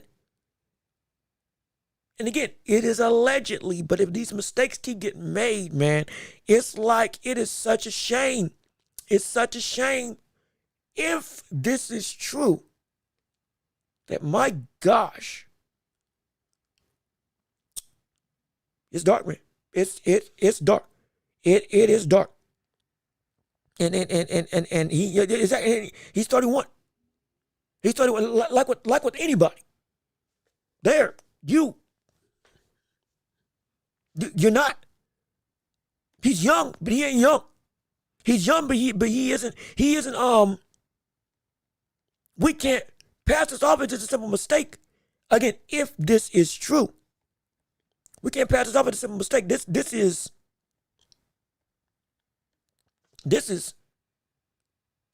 like it's bad. It's really bad. And again, I'll play this clip from Two-Tone real quick because there is something I want to say about this. If I can play it. For kidnapping and assault. Chilaquiles. That's right. Apparently, October 27th at a gentleman's club in Miami, they alleging that Gervonta Tank Davis went up in there and allegedly got his child's mom, baby mom, something, kidnapping, alleged. Also, if there is strong language, like I said, viewer discretion is advised. Haven't heard this clip, but I want to play it real quick because I think it gives a synopsis. But just as a quick disclaimer, just so you know. Just went up in there and allegedly got his child's mom, baby mom, something, kidnapping, alleged assault. Court paperwork has found out. Now, as you know, Tank Davis, earlier this year, he was arrested on domestic violence charges. I believe those charges were dropped. And as you know, Tank Davis does have a fight coming up Friday, November 14th. Now, is this just the Al Heyman way? The Al Heyman PBC way? Anytime Tank gets into legal trouble, they go ahead and have a fight coming up, and Tank fans love ghetto, ignorant shit, so it boosts the fight up. This is typical Tank fashion. This will go away. Don't worry about it. This is how they promote Tank Davis, because they know the ignorant and his fan base love toxic ghetto shit. Let me know what y'all think in the comments. Is it Musty Energy? Musty Energy. Or is it the Chili Killers? Chili Killers. Now, again, please, I do apologize for the language. That was the first time I had ever seen the clip. I played it assuming it was going to give the synopsis, just to any details that I may have missed in regards to just reacting to this news. Because with him, he does indeed read through. Does a pretty decent job with explaining what's going on with the situation. So I ain't got no problem with that. Now, the last part, hey, that ain't me saying that. Be clear, that ain't me saying that. I'm not endorsing. No, let me I ain't clapping for that. No. I'm not clapping for that. I'm not endorsing that. I'm not endorsing that. I'm not trying to say I'm about that. I'm not saying I agree with that. The last part, the Al Heyman way, promoting the stuff, the fan base. Now, I've talked about how his fans have defended him in some regards in his fighting career. That's as far as I've gone. I ain't touching on nothing else. I ain't touching on nothing else when it comes to anything else outside of in reproduction, just so you know. So we get it straight with where I'm at. Okay, y'all ain't about to jump on me about something that I ain't trying to feel. Full disclaimer. But even still, and again, this is about to be a 4-hour show. We gotta go. We have to go. But the thing with Tank, everything about him does indeed. I can agree with him in that regard. Tank is a unique, and I'm not saying this in a good way. I'm saying this I'm trying to explain why this is the case. Tank, in some form or fashion, has made it so that any level of big time negativity, even with him avoiding fighters in the ring or stuff outside the ring, has been able to still, in some way, somehow, edify what this brother is from a notion standpoint. It doesn't affect, I don't get it. I don't understand it. I'm not blaming the fan base. I'm not calling his fans ignorant. I'm not doing none of that. But I'm saying for Tank, I can agree with that. That somehow, some way, this brother has still been able to be at the top of the mountain that he's been on top of, regardless of what's come his way and what he has not done in the ring. How long can that go? How long can that happen? I don't think this is going away. I don't think that this is going to be something that is just going to be, hey, we're going to be able to forget about it. It's going to move on. Ain't going to affect. I don't think this is going to be that type of situation. I don't think this is going to be something that does not indeed stop something in his way. But even if it does, and he's able to overcome it somehow, how long is this going to be able to run with him? And again, how long is this going to be able to go before something gets done and or he stops or he gets stopped? And I think this cachet ends when he loses. I really do. See, here's the thing. Here's the thing. Here's the thing. And this, we had a great day. We had the amount of people that came in when this news broke. Oh shoot, ridiculous. But I appreciate all of you coming in, regardless of which.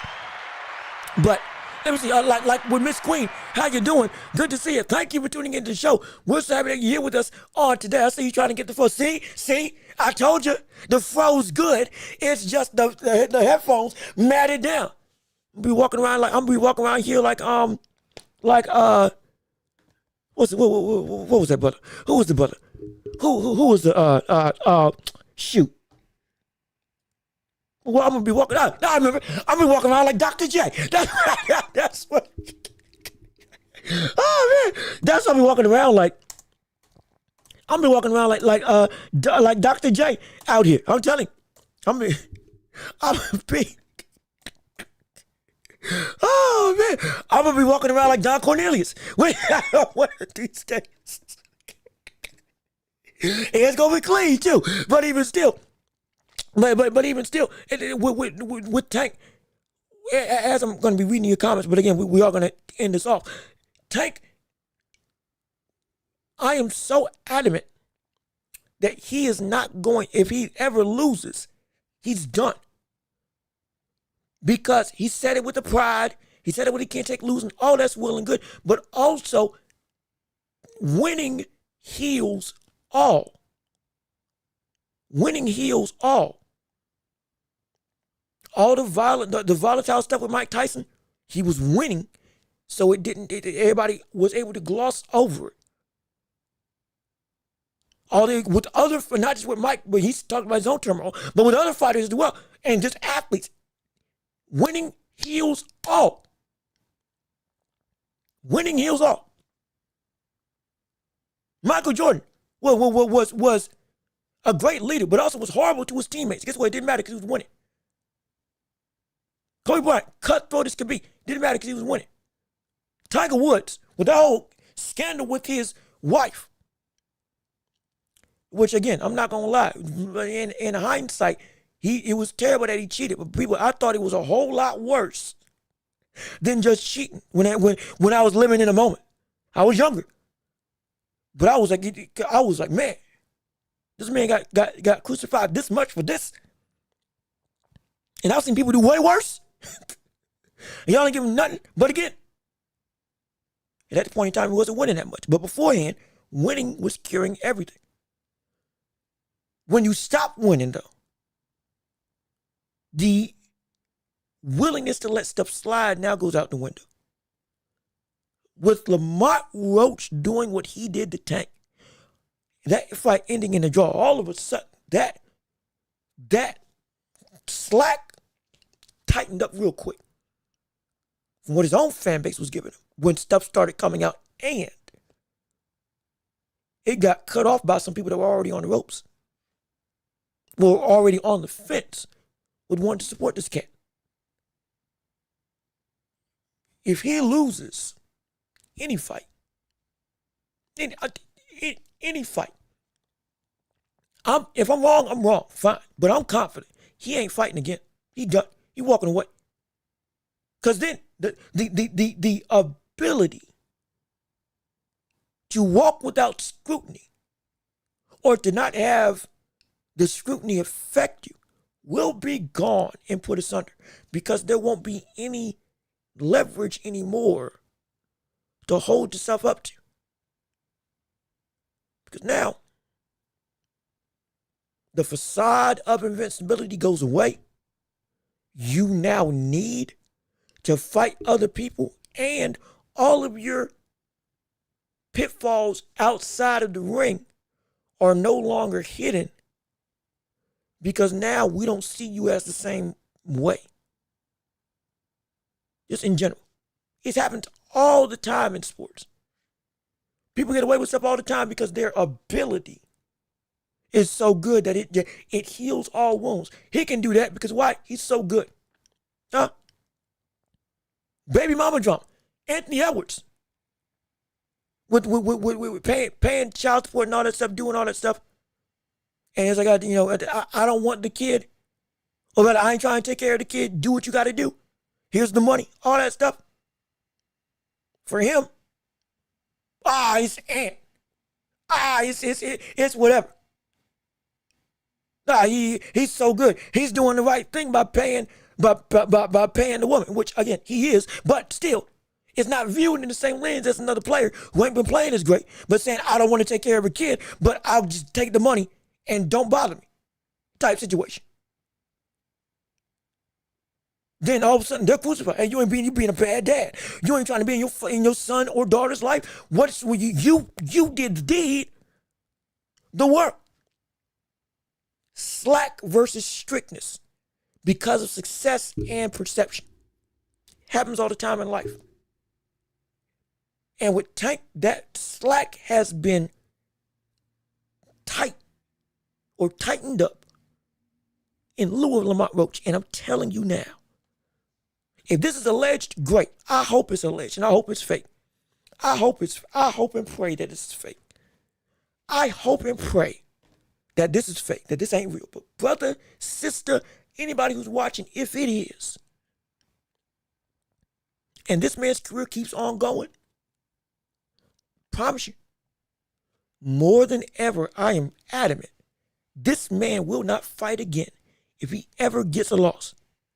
That's it. His career is literally, his career is one fight away from being over. I'm telling you. Because the slack is gone. The slack is gone. It's gone. The slack is gone. And people are waking up to, go look at Twitter right now and see the reactions of people that were supporting him. I just checked the news and I ain't even got to see the reactions. Go look at the reactions of people. Go look at some of the biggest pages. Go ahead. Look at the comment sections. Look at the reactions, the sentiments, the concerns. Look at what they were when he got alleged last time. It's already on tightrope. So I'm telling you, it's bad, man. It's bad. 31 is still young, but nah, I can't excuse it on you. No, we're not. Like I said, 31 is young as an age, but 31 is not young. You are an adult. You know what you're doing. You know. 25 is when your frontal lobe fully develops. 21, you're adult, and 18, boom, now you're official or legally considered an adult. Now adult world starts, but still, decisions from that point on, guess what? You got to handle. You can be immature. You can definitely be short-sighted, but you made that decision. Yes, we have outliers. I was manipulated. I thought I was doing the right thing. X, Y, Z, and all this stuff. Those are different contexts. But this, if this is true, because this is alleged, if this is true, there's no, I don't care what age you are, there's no excuse. There's none. None whatsoever. And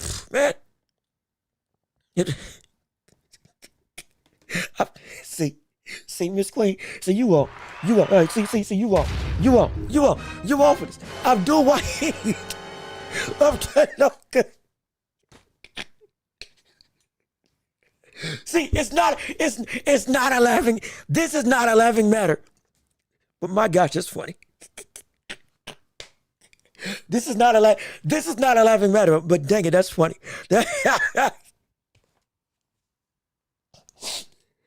funny. That's funny. 31 is old and now you aren't a kid. I don't get why people make excuses for Tank is still important. Well, again, people make those excuses because, again, of who Tank is and because he's winning. Again, the cachet, they get away with it. Now they don't. Or now, I keep saying, the slack is gone. Slack is gone. People, it's ridiculous. Still one of the extremely rare times I agree with you, though. Hey, look, like I said, all these pundits bring something edifying to the table. Absolutely. We are all here trying to accomplish the same goal. So I ain't gonna speak bad about nobody. I use him to have references because he's got sources and insight I just don't have. I just ain't got it. So I'm like, I can't. Hey, look, I ain't gonna speak against him. He does good work for what he does. Absolutely. I agree with him on some stuff and I don't agree with others, but that's why we debate. That's why we talk. That's why we bring all these opinions to the foray. But let me see. Crazy way to see. When I do, hey, look, OG Blaze, how you doing? Good to see you. We are 4 hours into this show, and my gosh, I did not expect to go this long. But let me tell you something. This ain't it. We don't want to promote a fight like this. You don't want this to be the way that you promote it. Lord knows. You don't want this to be the way. You don't want this to be the way. I'm telling you. I'm telling you, man, it's oh boy. It's and you know what? It always, I'm not gonna lie, it is always something. It is or at least of recent, it has been always something. Which again, is bad. Last time it was alleged and it was dropped, but even still, I don't like that and I'm not trying to speak as if, I know best, I know him, I'm his father figure. I'm not doing that. But we got to be real about life, man. But I'm concerned for his life as a whole, beyond the fight. I want these people good once they're done. This is concerning for his own well-being. Forget the sport. There are things that are bigger than the sport. This is one of them. But you ever been going through a downward spiral when it comes to this type of when it goes to this type of alleged actions 4 times over in your career? I think 2 of them in the last 5 years. This is not good. Something's got to change within. I need him to get right for his own sake, because I'm worried about him. Forget the career. I could care less if he retires, but I don't want him to self-destruct. Pre or post-retirement. While he's in the sport. I don't want that to happen for him. Nobody should. The well-being of the man is what I'm concerned about. Forget the fight. Jake Paul, Shakur, I could care less right now. I'm concerned about the person. The person is at risk of imploding. Signs are there. Actions keep on coming up. The community service is great. The outreach is great. Working for the city is great. Being a face for your city is great. All doing your working in your community. Food, shelter, building homes, buying neighborhoods, all that. Tank is doing a phenomenal job. You ain't gonna hear me talk about that. It's not gonna hide the fact that, brother, you going in a way that, hey man, with all that good work that you doing, everything else is like, hey brother, hey, whoa now. Every time I've heard something about alleged situations, it's getting worse and worse and worse. With this being the worst I've seen, are you okay? Maybe you do need to get that help now and forget the sports. Because right now, brother, you're in a situation where I don't care what you accomplish, you could go to jail. You could go to jail. I don't care. Forget having a fight when you, brother, you could go to jail. You could not have an opportunity to fight again. You could go to jail. You could go to jail for 25 years. Kidnapping, domestic abuse, assault, let alone battery, if it's with a weapon. Forget probation, you could go to jail. Incarcerated. Locked behind bars. We don't want that. At this point, buddy, get the help that you need. Leave the sport now, if need be. I'd rather you leave, get your help, and come back and be a shell of what you were than try to go through and keep on. I can't do what I need to do because I got to be sure I got to fight like I need to fight. And if I change my mentality, I'm not going to be able to be the dominant force. Guess what? At this point in time, that's all well and good. That's all well and good. That's all well and good. But I'd rather you have that than you be behind prison, locked away. The last thing that we see from you is you in chains in the courtroom saying that you've been sentenced. And forget the sports where we ain't going to see you, period, for an extended amount of time. This is not about boxing. This is about you. And if you're a fan of Tank, you would be saying the same thing I've been saying. Brother, stop. And if you got to leave the sport, man. Do not get whatever help you said you needed to get a year or two ago. Because at this point in time, brother, you about to be, it's about to get,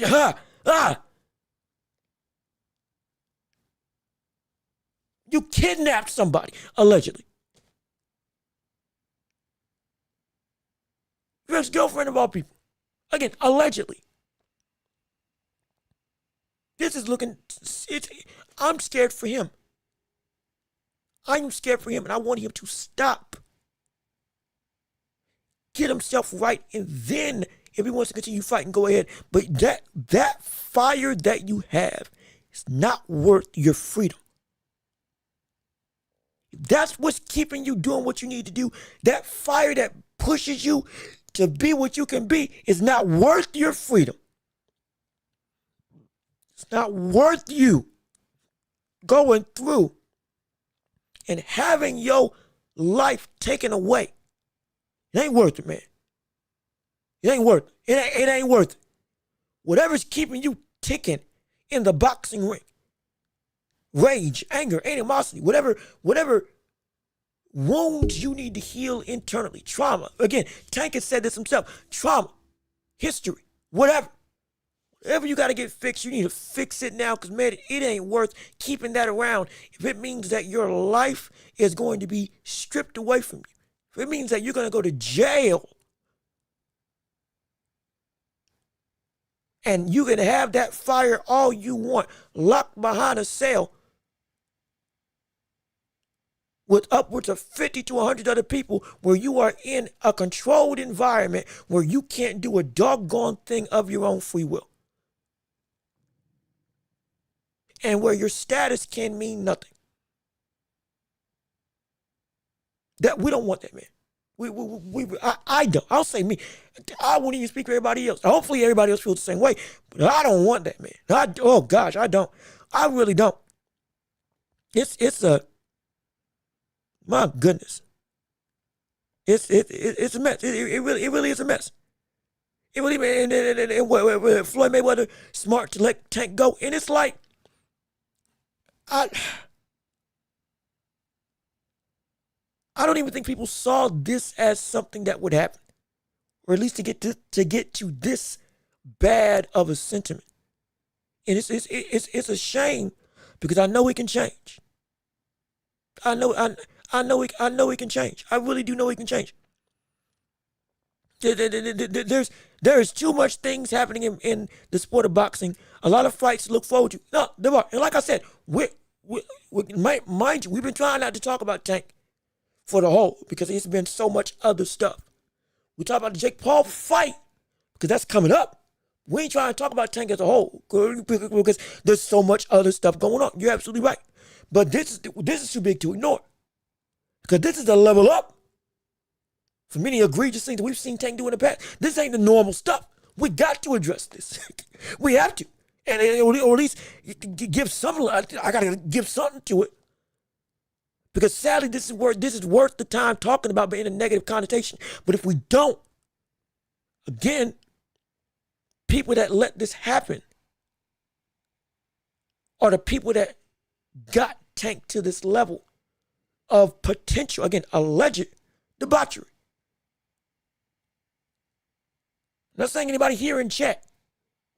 Because again, y'all know what y'all know. Hey, you with the right group when it comes to being knowledgeable. But still, other people have let Tank slide. And the lack of accountability has made it so that he was able to do what he wanted to do. And now it's gotten to this point. And it's terrible. It's terrible. Is he not at the time Tyson was viewed as a walking disaster? His reputation only recently got rehab. Yeah, well, yeah, that was after whatchamacallit, after the Hangover movie is when the resurgence really started. But yeah, he was cutthroat, visceral, in the ring and outside the ring, to his own detriment. He even said it himself. Absolutely. If he had the mental state that he had, in confidence and in understanding of himself that he got in his old age when he was younger, we could be looking at an even more great career. Because at that point in time, what kept him together was Kevin Rooney and Cus D'Amato. Once Cus died and Kevin Rooney got off his team to a degree because of Don King, and Don King got his hands on him, well, that's when everything went to pot. Oh yeah, he was volatile, absolutely. But at least he had a support system that was able to care for him. that got to a degree, that got stripped away as he got to the zenith of his career when he won the heavyweight championship. And then, that's why we say his prime is so short, because in part he self-destructed. Helped along by Don King and a couple other people that did not care about him. Crazy thing is, Tank has had a litany of people around him, Calvin Ford and others, that have grown up with this brother since day one, and they have been able to stay with him his entire career, and he's still making the same mistakes. Willingly in a lot of these situations. And so it's like, again, this most recent one is alleged, but even still, it's a crazy sentiment. He's had the system to keep him in check. He's had the people around him that have been saying, hey, I'm like a father to him. He relied on me to help mold him. He's Calvin Ford. And I ain't leaving this brother's side for nothing. And he hasn't. Yet he's still doing the same stuff. It's bad, man. Oh Lord, it's bad. He might have to keep fighting. He might have to keep fighting all these, he might have to keep fighting all these lawsuits. And where this goes, we don't know. But man, I'll tell you, it's a shock to the system. And it's got everybody on pins and needles. I'm gonna do one last check to make sure ain't nothing else come up when it comes to this whole conversation. And if we good, then I guess we're gonna pack this in. And I'm trying to make sure that the fight ain't been canceled, and ain't nothing been put off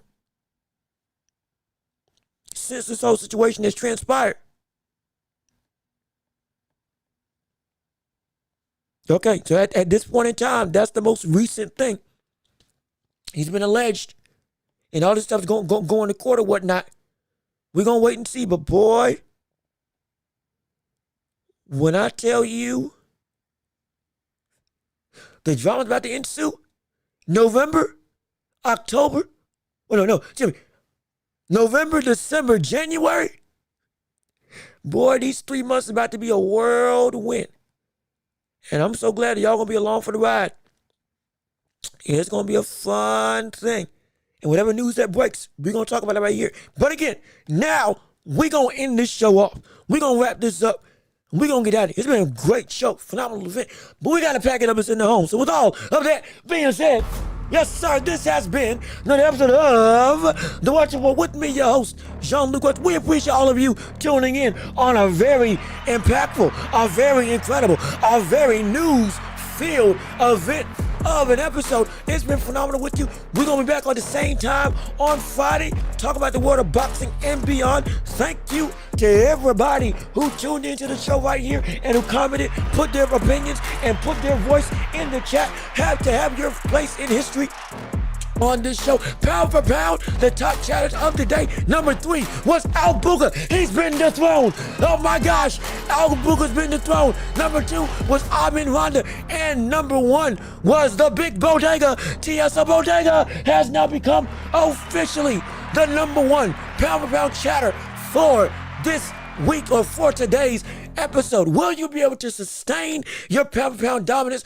We're going to find out come tomorrow. So be sure to come back here and defend your throne. Hey, Al Booker, you got some competition now. Oh, Lord, you got some competition, buddy. What you going to do? But I mean, rounding out the top 5, was indeed Timmy T coming in at 4th pound for pound, and then 5th, I believe. Hold on, it's loading up. Which I'm trying to make sure I can get the thing correct. I don't know why it's taking a bit of time. But hold on, come on, hold on. Let me refresh it. We're gonna round out this top 5 correctly. We're gonna do this correctly. Man 20, that's what it was. Man 20. All of you all, thank you all for tuning in again. Congratulations to Bodega being pound for pound the best chatter on today's episode. If you would, leave a like on the stream before you get on out of here. Be sure to subscribe to the channel. Thank y'all for subscribing, and thank you, like with Man 20. Thank you for subscribing to the channel. We got another one. Come on and join the empire. Be sure to hit the notification bell so you know whenever we post right here on YouTube. Also, be sure to rate us 5 stars on every podcasting platforms. All these shows get put on after probably by the end of the day, if not early morning, for you to be able to listen at your leisure, wherever you go, on whatever popular podcast that you listen to. If we're not there, tell us we will get there. Absolutely. And if you want to support the channel, while we ain't got monetization yet, it's coming. But since we working what we working with, we got Cash App, we got PayPal, we got links down below in the description. If you like to come and support and you love what this show is doing and you want to be a part to help making the show bigger and better and grander, all for you and your viewing and listening pleasure, hey, by all means, whatever you can give would mean the world to me. But again, I've been Jean-Luc Welch. Y'all have been wonderful. Peace and love. Oh, we right here. Yes, sir. We gonna see you all on Friday. Same time, same place, same channel. Welch report to me, Jean-Luc Welch. Be safe, be blessed, peace and love, and we out.